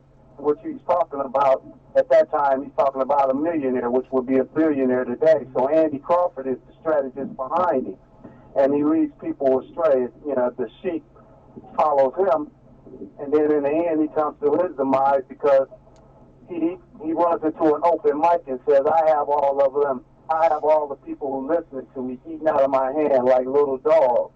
And so that opens up what's really going on. And so then when I look at Donald Trump, those same things are happening, but the problem is the media is so corrupt and pushing behind it, like your guest said, they're behind it, and they're pushing those issues for the rich and the powerful. And that's where the movies parallel with him in his life of Donald Trump, because he was up and he was down. He lost money. Just like when I was listening when he was on The Apprentice, and they said how Gwen Stefani was making more than him. He got mad because he was losing money, and then that pushed him. Somebody, the Russians or whoever, pushed him to run for office, and then that led to the career he's in now. Well, thank you so much for stay right there, Carrie. Tim, what's on your mind today? Tim? Mm-hmm. That's okay. Oh, I was looking at everything in the last, obviously the last few days, and the reason I want to talk to your guest is that how do you include people who are not going to agree with you politically in society? And that's kind of like my life goal. Is like I'm not going to become what I don't want to become. I'm not going to believe in what I don't want to believe in. I'm not going to affirm what I cannot affirm. Yet I still want a peaceful existence with people, I guess, on the other side of the street or the other side of the aisle, or however we phrase it. I have to vote as a Republican, and unfortunately, I have a very, very, very slim choice of who I can vote for. But I mean, we all vote D's and we all vote R's, and then we pretend we're open-minded and we're going to listen to the other side. But hold on, Tim, because you do this every day, and you say you want to reach out, and I believe that you do. But I think that you've got to look at a block that you have, because the fact is, the other side, we, DR, most of us are a mix. Okay, I mean, I am an independent Democrat, and the thing is, I'm open to listening to other people, but I don't talk about the other side. And we and us and them, because I'm from a family, first of all, I'm from a family of 5 kids with 2 parents, and you talk about diverse opinions. Oh my gosh. I mean, they're so legendary that we have a mock trial every holiday. Every Thanksgiving, every Christmas, we have mock trials, and you act out. Yeah, we do news stories. It's big fun.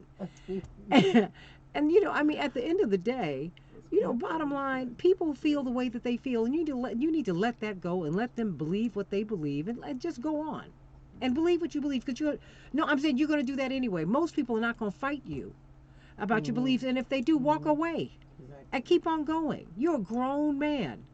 It does not matter. See, I'm not going to, me, at this point in my life, I'm not sitting around having those fights with people, because you believe what you believe, and you have your 24 hours in your day and your life that has shaped who you are, and I respect that. The problem is most people don't respect how other people believe and what they live through. And I say that all the way around, and most people on the extremes on the right and the left do that. So we all have to stop that. Give people the space to live, for heaven's sake. Give them the space. And just go on. Look, you can go on and be conservative. I don't care. I really don't. I don't. I do not. You agree that our government can force us to vote or fine us or jail us if we don't vote? Let me tell you something. Black people and white people look at government very differently. And I think that when we understand the different traditions out of which we operate, we can come to a happy medium and make some sense. Okay? Black people were dragged here kicking and screaming. And we were enslaved, and the government sanctioned it. The government sanctioned it. And there was a war but then we had to have the government to intervene to help end slavery. That was the only way that it was going to happen. It had to be done by law. So black people see the law as a friend. But white people came into America escaping oppressive regimes, escaping oligarchies and monarchies. So they've seen the oppression of government. I can understand that. So if we could begin to understand how a government can free you and how a government can enslave you, I think if we really, really look at that, then we can begin to make some sense. Okay? I want government to have my back. I don't want it to be on my back. How about that? I feel almost 100% I never had anybody do that before, because that's actually true. I mean, government is a two-edged sword that once you put the wrong kind of people in power, which is what the Democrats think of as Trump. Oh, see, there you go again. There you go. There you go. Stop it. Stop it. It's not just the Democrats, the Republicans. Look at what we've got right now. Are you kidding me? Get out of here. Chaparral, hush, Tim. I love you. Just let that top lip rest on that bottom one for a hot second. Take a deep breath. Come on, Chaparral. What's going on? Let me let Chaparral have you. Tim was about to have me go off. Like, I mean, I'm just trying to, yesterday I posted, and I was trying to figure out why are people supporting him. And I'm like, the man is not something that I would want as a president. I mean, it's just all the way around things that, and it's totally against everything that I see Republicans actually stand for. He's totally the opposite, but yet they still blindly support him. And I have to ask him, you said that you feel like you have to vote for him because that's the only person that, you have choices. You can vote for Bernie Sanders or whoever the Democratic nominee is. You have the option to vote for him. Nobody's going to sit up there and shoot you in the head because you didn't pick the Republican candidate. You have to learn to vote for who works for you. Just like if I felt a Republican had good ideas, I would vote for the Republican. I have no problem saying that. It's the fact that I vote by interest, and that's what America needs to do. Now, when I originally called Santita, it was basically based on the fact that the Democrats are allowing Trump to actually create the messaging. Democrats need a message. You know, they should be, every time he gets on TV, somebody should be in the audience talking about guilty, guilty, guilty, guilty. That would send him over the top because he doesn't like anybody telling him that he is guilty of anything. So that's all they have to say, nothing else. Just have a couple of people in the audience just yelling guilty, guilty, guilty. And he will flip out. And he will be off message, and they will take him off his keister because he's easily distracted. And I think that right now Democrats have no message. I think that they're actually attacking Bernie and Warren more on their progressive stance than they are attacking Trump. And that just makes no sense to me. And you know, when I was listening to David Maciota, I was like, you know, why aren't the Democrats touting these numbers? Why aren't they putting out these stats? Because America needs to know what it is that's actually happening. These are things that they should be talking about. Forget these stupid stump speeches. And I think that all the Democratic, leadership just needs to go. And, you know, nobody's telling the American people exactly what's happening. Because when everybody's talking about, their life, the economy is better, I'm like, for who? For who is the economy better for? Right. I don't see my life change or improve in the last 3 years. Well, now stay right there, Chaparral, because one of the things that the Democrats are not doing, they have all of the data, all of the data, all of it, all of the data, it's on the side of the Democrats. Or should I say it's on the side of progressives, okay? And I don't see them using it. I don't see them using the information that David Maciota pulled together, which I've been reading about for the past 2 or 3 years, and saying, wait a minute, calling out the media, because they're in on it. I mean, and I am tired of that. They don't ask, I've not seen anyone do an expose on the shadow company that gave us this mess in Iowa. Where it came from, how it got there. You tell me why. You speculate. Because it's the Clintons and Obamas that their operatives are behind it. So they're not going to do that. They're not going to do it. They do not want to do it. When I heard David Plum saying that he was on the board, but he had no idea that they were actually putting together this. Now, you're on the board and you don't know that they're running an app for Iowa? Come on now. I'm like David. I was sitting up here like David, please. Now, my thing is that we have to have a message. Democrats do not have a message. And I heard Biden attacking, Bernie yesterday about, he's a socialist Democrat. So what? That means that he cares about the people. I'm okay with that. I want somebody who cares about me. And I'm tired of Democrats telling the world that we don't want universal health care. We don't want free education. I got 2 kids in college. And they bleed me dry every month of trying to get them to graduate. Do you understand me? No, I need some free college. I need some grants. I need some old stuff. I need all. Well, no, but hold on. I don't think. But see, let's get very specific, Tim and Carrie and Chaparral. We're not looking for something that's free. Other countries that are developing and other countries that are wealthy, they invest in education for their people. If you lose your job, they invest in your re-education. I heard about that when I was in Denmark almost 40 years ago when I was a kid. I mean, of course, it didn't resonate with me then because I was a child. What did I know? What did I know? What did I know about being able to, if I got sick over there, I was going to be able to go get excellent health care, without having to have an insurance card. I didn't know anything about that. But now I'm like, whoa, wait. They take care of the basic needs of people. Now, are you taxed? Yes, you are, greatly. So now, but then they also have monarchy. So I want to know when these monarchs don't get up off that money that they're sitting on, public resources, so you can spread all this love around. See, this is where we have free college. No. People are asking for a country to invest in the education of the population. That's not free. That's good sense. You got to look at, Wall Street socialists too, when they're going broke. Can I get a witness? Anybody? Hello? Amen. Whoa. Because, wait a minute. They had already gotten trillions of dollars from our government when they went to Nancy Pelosi and said, if you don't give us this $770 billion by close of business today, remember with those 2.5 sheets of paper? They said, we will close down the American economy. That was Goldman Sachs. And then we the people shut down the communication system, and then they changed the communication system so it limits the calls they can get through. Hey. We have to make some decisions about who's running this place. Are we running this place, or are they running the place? They being the corporations. We have to make some decisions. And now is the time. Because you're seeing the mess that was created by Shadow up in Iowa. And guess what? That is not new. It's not. You see the mess that's been created in this economy?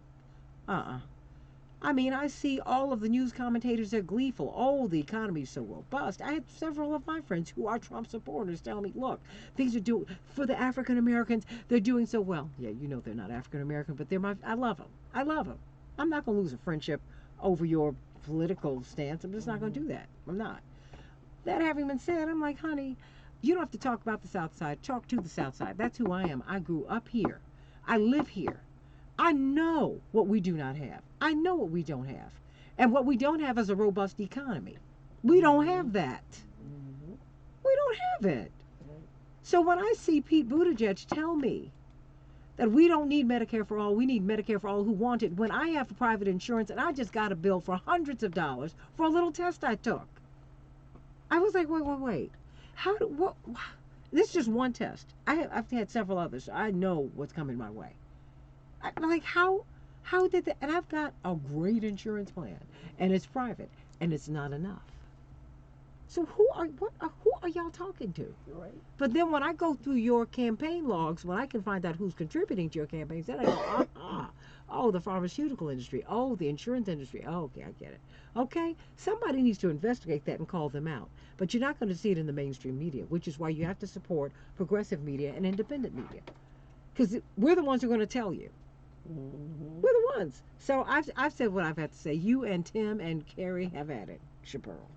Well, I wanted to tell you yesterday I was watching actually Chris Hayes' show yesterday, and he had a group called what was it called? Project Payback, and how they're actually targeting the 9 senators who are very vulnerable in the Republican Party. Mm-hmm.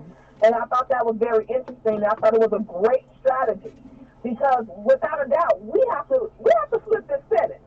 Because when I feel, like you always say, McConnell is at what, 36 or 37%? 37. Rating. And you know what? He can go. I want him to go. I want him to have that Eric Cantor moment and be like, Dad, I lost. I can't wait.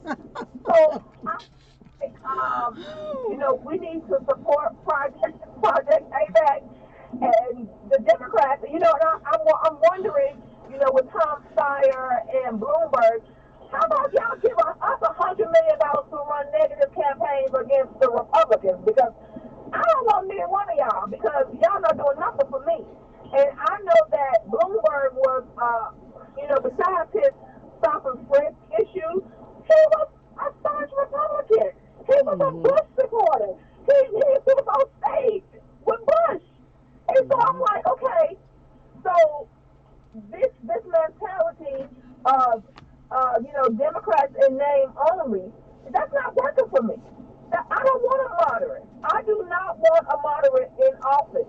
Why not? Explain why you don't want a moderate in office. Because they are basically Democrats in name only. Their policies and their agenda are very right wing, and so we won't see any progressive right now. The country needs to help the people that are at the bottom, and this trickle down economics has never worked for us, and so we have to build it from the bottom up. And I think if we don't begin to do that, we are already suffering. You see that, the majority of the jobs that they're touting are McDonald's and Walmart. These people are not getting livable wages. They're not having opportunity for insurance. Most of the companies now don't even pay for overtime. So a lot of things that have happened have made it harder for Americans to survive. And we're just talking about basic needs, housing, clothing, medical care. This is what America is striving for. And we're the richest country in the world. When you can tell me that you can spend $1 trillion on a war and you can't spend and invest in your people, I have a problem with that. Look, you radical commie pinko, I gotta let you go. You're radical commie pinko. You gotta go. Get off here. Go. Bye. Tim, go on and call her radical commie pinko. Come on, Tim. Tim, you know you have it in you. Come on. Come on, Tim. Come on. How you keep? Am I on the air? Oh yeah, I had to put you on there. Come on, call her radical commie pinko. Come on. Tim, I have to have fun with you, okay? I'd like to know. I would like to know what a progressive is, because I want everybody to be moderate. Everything in moderation makes the world a better place. No. When you look, let me tell you, when you have radical problems, you need aggressive solutions. Now, no. When I have pneumonia, I don't need cold medicine. When I have cancer, I don't need cold medicine. No. You got cancer in this body. You've got pneumonia in this body. You need some strong medicine. You need a whole lot to get this thing right. You are not around people who are hurting like I'm around people who are hurting. That is clear to me. Because if you are around some of the people every day when I hear somebody's coming up to me asking me for a job, as if I have them to give. Somebody's telling me about their inability to pay some basic bills. Somebody. These are the people I bump into every day. Every day. People are sharing their cars. Folks don't want to drive Uber. Get real. People don't want to do that. They have to do that. These are public school teachers who I bump into when I'm on my way to work on Sunday morning at 5:30 in the morning. I'll strike up a conversation if I take an Uber in and I'm like, okay, so what do you do? I'm a public school teacher. I've bumped into so many of them during the school year trying to make ends meet. What? Yes. Come on. Yes. No, Tim. No, you may not. How about that? I'm totalitarian. Go on, Tim. Come on. I am a progressive and proud of it.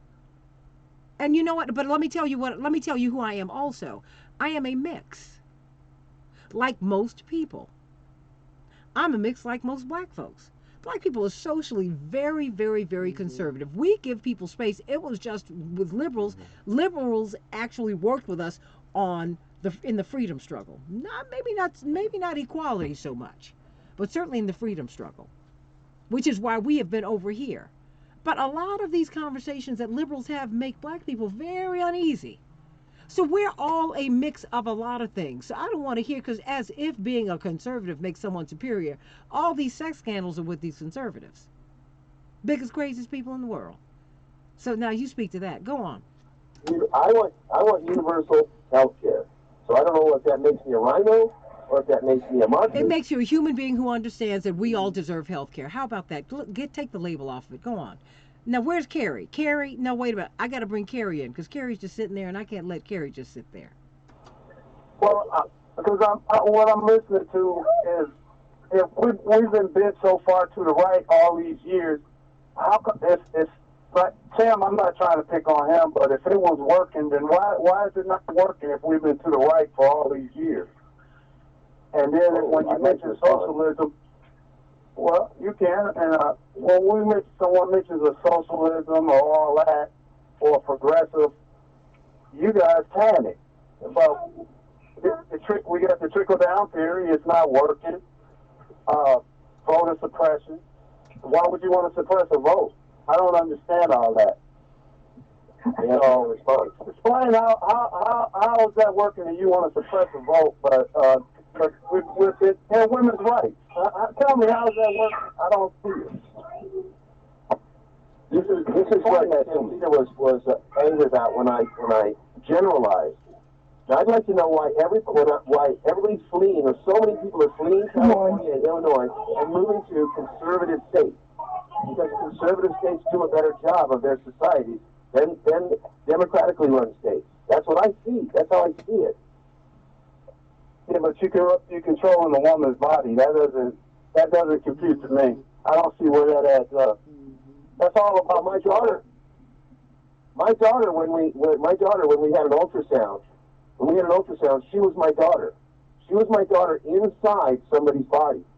So if you're going to be controlling a woman's body, let's stop controlling it as soon as you know it's a woman's body inside another woman's body. So that's how I see that. That's the answer to controlling a woman's body. No, let me, as a woman, let me jump in here with you on controlling a woman's body. Okay? Yeah, please. Because I can tell you about controlling a woman's body.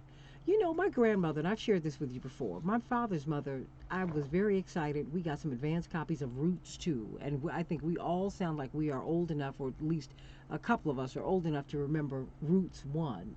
And, you know, this was the biggest television show in the history of American television. And it was the first time slavery had been told from the black perspective, and it was incredible. I was so excited to get these 3 advanced copies, and they were wonderful, and oh, they were great. And I excitedly went to my father's mother and said, oh, I just saw Roots 2. I couldn't get out the rest. She looked at me and she gave me a withering look, which my grandmother never, ever gave to me. She did that twice in my life. She just died 4 years ago. And she said, do you know why, do you think I want to be reminded of why we look the way that we do? Oh my gosh. And she was raised in part by her white grandfather, right? But she went into a thing on me. Black women never had control over our bodies, ever. You know, Rosa Parks was known, she became the secretary of the NAACP in Alabama when it was illegal to be a member. And she was already active in the NAACP. She said, I became the secretary because I was the only one in the room who could take the notes because there were not that many people in the meeting. But if you knew Rosa Parks, she was a very, very, very fair-skinned black woman, long, straight hair. And that was not something that she bragged on Tim, Carrie, and Chappelle. It was something she understood how she got to be that way. And so what she would do, she became known throughout the state of Alabama. In fact, she was famous when she refused to get on the back of the bus, when she refused to get out of her seat, because she was known all over the state as the woman who would protect black women. Protect black women, what do you mean? Black women were routinely raped, and white men were never prosecuted for their rapes. There's a documentary about a woman named Reese Taylor, and this was a rape that Mrs. Parks actually investigated.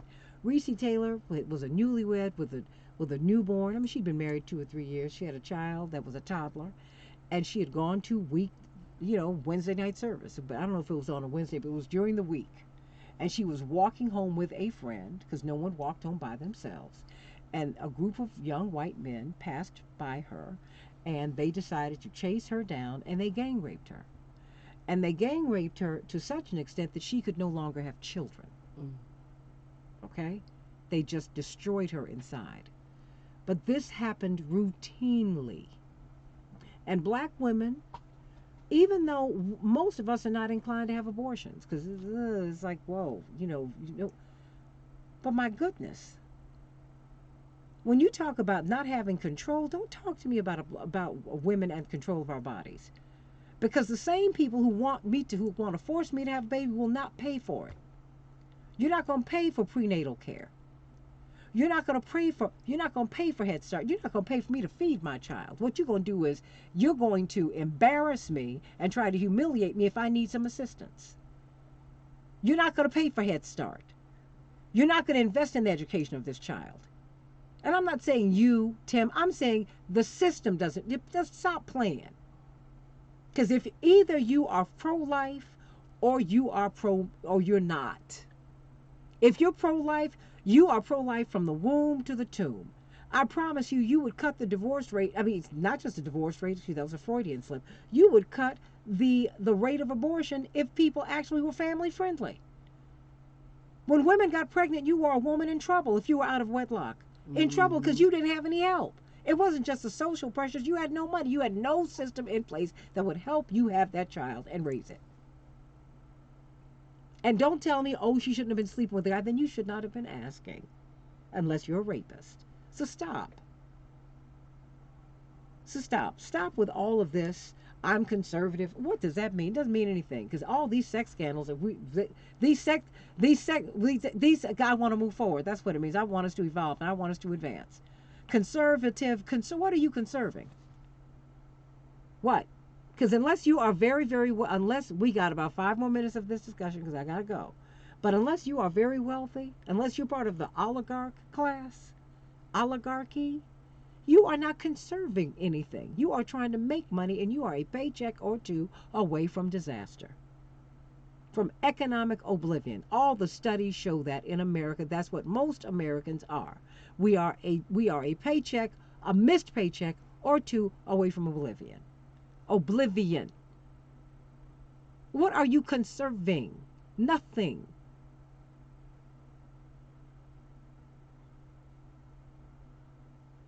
Well, that makes you a pinko commie. There you go. I drive into Chicago, all I see is millionaire after millionaire after millionaire moving their way south, gentrifying everything, and all of the, I would say the vast majority, 85% of the people that are gentrifying and moving, all millionaires, are voting for the Democrats. In Chicago, I'm watching honey, and it's the Republicans who are doing it. So stop, let go, look, honey, let go of those labels. Because this is not, look, Chicago has always been a town controlled by the Democrats, and they have been tyrants. So let it go. You have tyrants all over town. What I would ask you to do, the Republicans have a problem. Because the Republicans were too scared to call out a president who did some things that were awful, that really imperiled the Republic. Why don't you just go back to the Republican Party before you come over here picking with the Democrats? And why don't you deal with them? Have a discussion with them. You have a discussion with them today. Have a discussion with your... Please do. I would be happy to have you do it.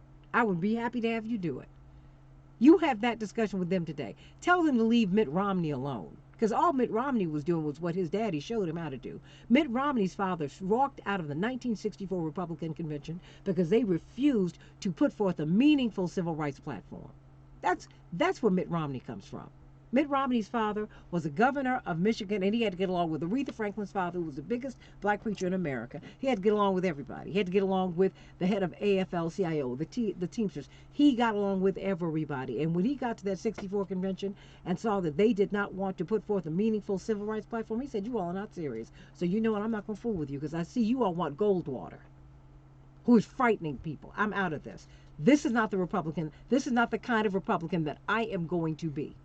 And that is what you saw with Mitt Romney yesterday.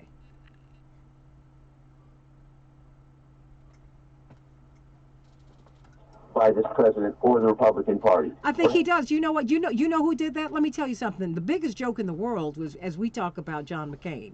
Oh, John McCain opposed the president. That is an out and out lie. He voted with President Trump more than 80% of the time. They had a personal disagreement. They did not like each other personally, but in policy they were almost in lockstep. So let us eliminate all of this discussion about, oh, John McCain, he would have opposed Trump. No, he wouldn't. He didn't. He didn't in life. He did not. More than 80% of the time he voted with President Trump. How about that? So let's just stop all of that. Stop it. Stop. Authoritarian. Yeah, I am. Because I'm also trying to get off the air. And you can call me authoritarian. No, I'm a real woman, and I'm grown. How about that? Well, I can live with the authoritarian. Please, because I know your wife's an authoritarian. You know you ain't. She's not gonna take anything off of you. Get out of here, man. Get out. That's what women do. Only kind of woman I would marry. Mic drop. Carrie, Chaparral, did you hear that? I mean, like a man's gonna marry a woman who's weak. What? Oh. Tell call every day so you can abuse him.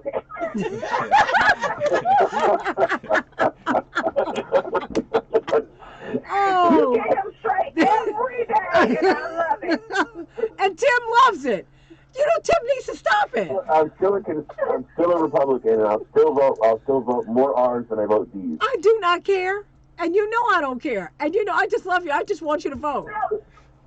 Tim, by November, you're gonna be Bernie supporter. No, wait. I have no problem with some of the things Bernie stands for. See? And I wouldn't, if he would get, you know that I met Santita through my stance on guns. If the Democratic Party would leave me alone as an honest man, I would probably become a Democrat. Everything else to me is my personal belief that you take away my Second Amendment rights, my constitutional rights, treat me as a child killer or gangster or suicidal, and I'm going to get pissed. Listen, Tim, stop thinking that we want your guns. We have guns too. We want strippable gun rights. We want to have background checks. That's all. We don't want your guns because I don't want them to have more power over me either. We like guns too. Black people like guns. So don't get it twisted. We have no problem. We're just trying to say, hey, if they have mental illness, get that checked. They shouldn't be allowed to have guns. If they have domestic abuse in their lives, they shouldn't be able to have guns. If they have mental issues, don't let them have guns. Have a week period. We shouldn't be having to have AK-47. Who decides my rights?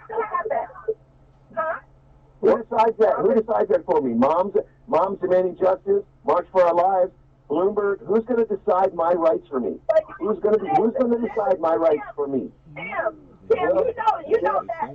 You do know. I know that you listen to the show. So you know when I think about gun rights and gun laws, it's very personal because I had a son who was murdered by somebody with a gun, and it's untraceable. And I've had a son murdered by somebody. My son was murdered as well. My son was murdered as well.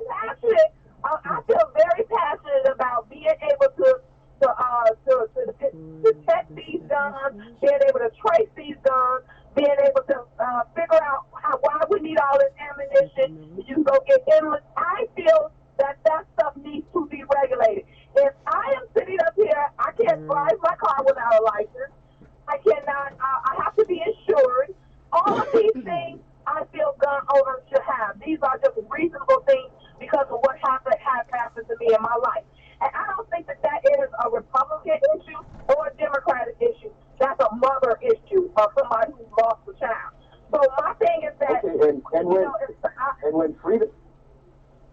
when freedom was granted, like I told Santita and everybody at dinner, I have no idea what it's like to be black. I do not have the capabilities to understand those feelings, but I can understand freedom. I can understand history. Blacks, as soon as you had freedom, so to speak, they took your guns away. There were people who then armed themselves to take away guns from American citizens who were freed after the Civil War. I don't want that to happen to anybody. So who regulates who owns guns? That's what I'm saying. We have to see who our leaders are, or those people assigned above us to regulate us. This is what America is all about. Who regulates us? We have a Constitution of freedoms that says we the people, not somebody who is I don't like drugs. I have to watch a state legalizing drugs, and my son was killed by a drug dealer who cared nothing about it because he was a worthless drug addict who made some crap, gave him to my kid, and killed him. And I have to listen to people rejoice that we made $70 million or whatever by selling drugs. How does that make me feel? Well, you know what? I don't control how people are doing their drugs. So I'm not going to do drugs. I know that there's hundreds of millions of guns in America doing nothing to anybody, and I have to be judged like people who are gang members, who are suicidal, who are sociopaths, and I'm neither. Okay, but I'm saying, I just want to say one thing. Can I say this? Okay, everybody, hold on a second. Carrie? Say one thing. All this talking about guns and everything, the way the Republicans are going, and the way you're talking about your rights, Tim, you're not going to have your rights. It's going to be a different country. That Constitution is going to be ripped up just like Nancy Pelosi ripped it up. And just the party that you root for, they're the ones going to rip it up. And then you're going to wonder what happens to your life. Look at what's happening in California, in Massachusetts, in New Jersey, in New York, in Oregon, in Washington. Democrats are taking away the rights of honest American citizens, and honesty must be honored. That is what the Constitution is all about. What you don't understand is you're getting ready to lose your democracy, and you're lost. You know, you can believe in that dream. I don't want to argue with you, but I'm just giving you an opinion from what I'm hearing. You're getting ready to lose your democracy. And from all the people that I've seen, and I hear like you, I've seen this. I'm 59 years old. I didn't heard your speeches. I heard all that before. But now is the time to put up and shut up. The chips are on the table. You can vote. You can vote for who you want. But I'm telling you now, you keep going, your daughter or whoever, this is going to be a different country. And you can believe it. That Constitution is going to be rewritten, and you won't have a gun. They don't have guns in Russia. Socialism takes away everybody's rights. That's the history of socialism. So it's not going to be the Republican Party who becomes socialist and takes away rights through socialism. Look at history, and every country it's been implemented. That's all I'm saying. I'm not trying to argue anything other than the facts. Damn, the Republicans are rolling back civil rights laws right now. The Republicans are rolling back civil rights laws right now. For us to have the right to vote, they may not be talking about guns today, but they'll be talking about guns tomorrow. My thing is that they want total power. Last night, Trump put out a GIF, and he had Trump 2020, Trump 2024, put all the way up to 2050. Who do you think he's going to put in place? His children. This is the thing that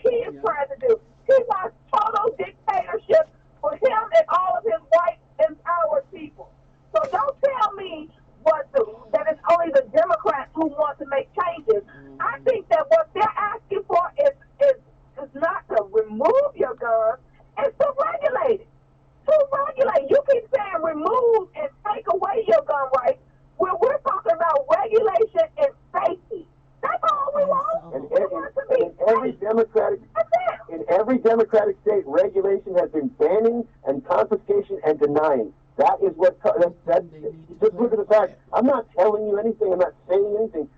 Fact check me. Look into the states I commented on. Just look at who's taking it away. You're right. No, wait a minute. Hold on. One at a time. Now, you're not going to talk over each other. Hold on. No, wait. Let her finish, Tim. And then, Tim, you go on, and then let him finish. Everybody let each other finish. And, Carrie, I want you to be in it. We've got about 5 more minutes, everybody. Okay, Tim, my question to you is, do you think that Americans need AK-47 with unlimited rounds to protect their home? Yes. Why? I own one. I don't have unlimited rounds. That costs too much money, but I own one. And it has harmed nobody. We have been in the closet, so to speak, for 50, 60 years. People have owned firearms. Now, the AR-15, which everybody seems to hate, was started to sell in the 60s as a sporting rifle. There's been tens of millions of those in people's closets for 50 or 60 years, harming nobody.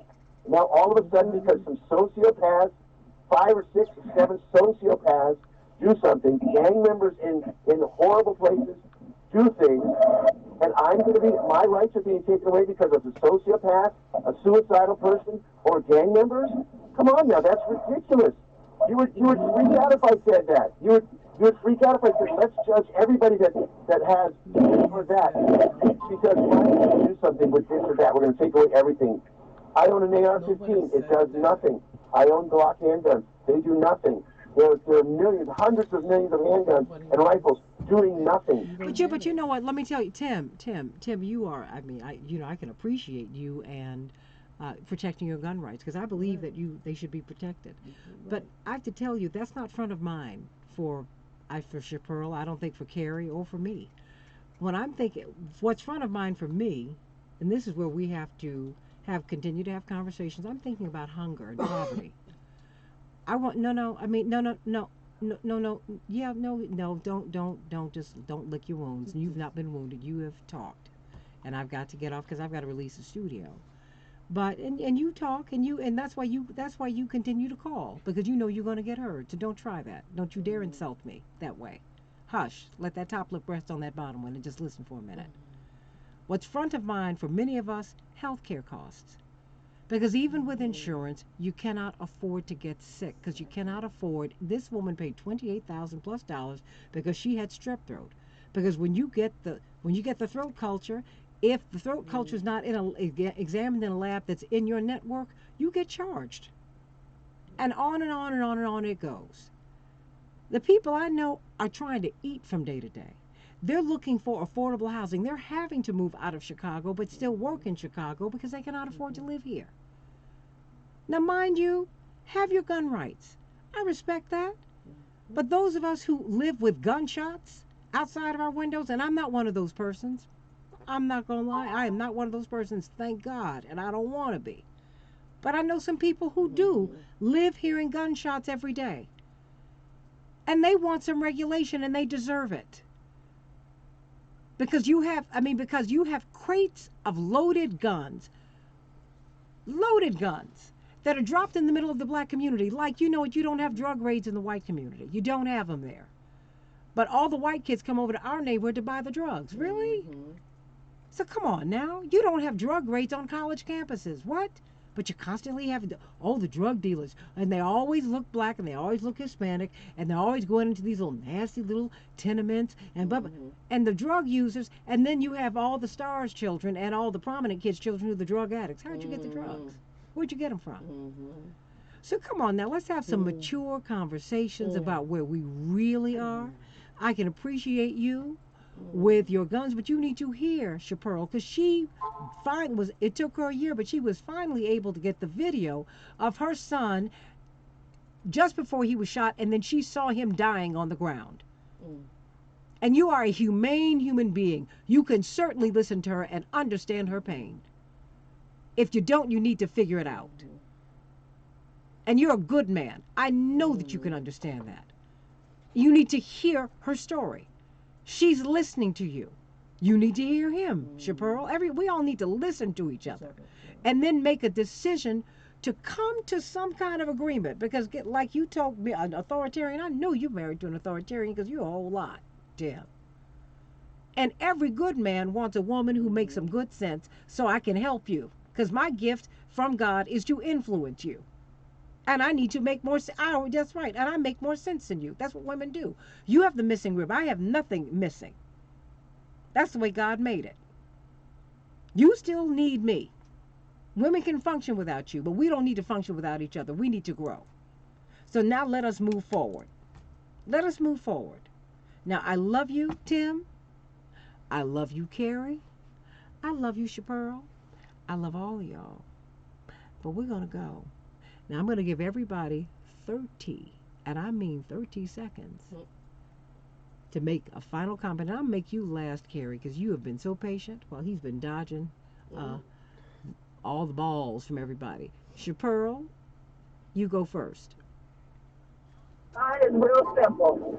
I think that I want everyone to call and demand that Tom Perez resign. That is my goal. That is my thing that I'm trying to do. I don't know who we need to replace him, but there's a lot of people out here that can do a better job than Tom Perez.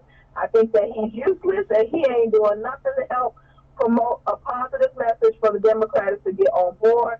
I think Democrats need a message, and they need to stop bashing each other if we plan to take over this White House in November.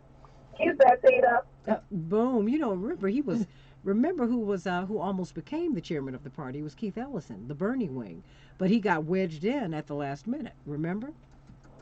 Yeah, I remember. Okay, so let us not forget. Tim, your final thoughts? Can we all just get along? No, my well, I just yeah, no, that's good. That's good. That's rich. But go on.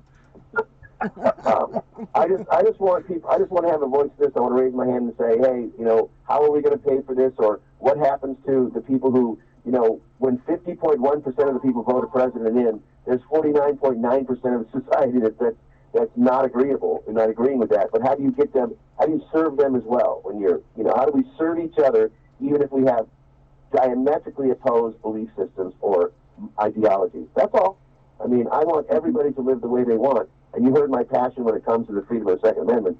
If you don't want to own a gun, don't own a gun, but don't treat me like I'm some kind of a felon or some kind of a danger to society, because for 150, 200 years, there's been millions upon millions of gun owners who've done nothing to anybody. So in the scales of justice, let's just judge everybody by the scales of justice, and their worth comes out in the end. And then we have to really fight for that. We have to fight for people to have justice. I believe it.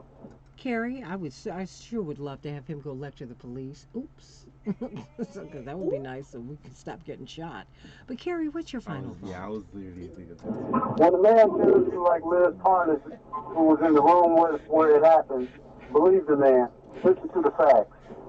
Don't believe the clown that's presenting the facts when the facts aren't true.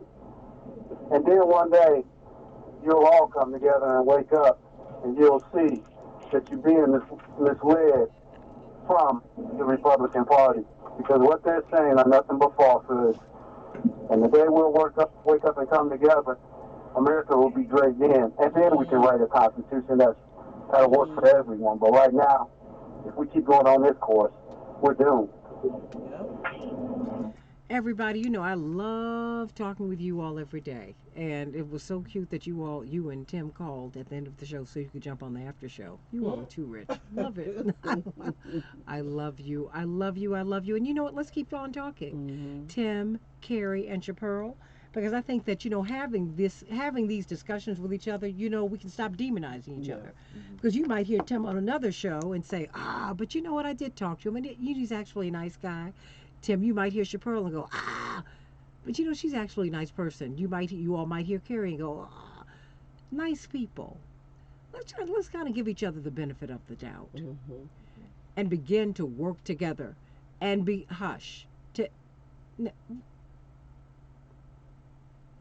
look, I know you going around you listen to Rick Unger tonight, because I know you going around because you're gonna be heard. You and your guns. I love you, Tim. I love you, Carrie. He just needs that. He needs that. He needs it. Carrie, I love you. Chaparral, I love you. Boom. Y'all are too much. And I'm exhausted now. I feel like I've been, I feel like I've run a marathon. I love you. I'll see you tomorrow on the Santita Jackson Show. And everybody, Tim and Carrie and Chaparral, would you please ask people to join, to like and subscribe on the Santita Jackson page on YouTube? Would you please? Would you all please? And please ask people to like and share on the Santita Jackson and Friends page on Facebook. Would you please do that? Mwah. Remember how they used to do that on the dating game? Mwah. I love you. Yep. That's right. Look, I'm dating myself, but I'm glad I lived that golden era of television. I love you.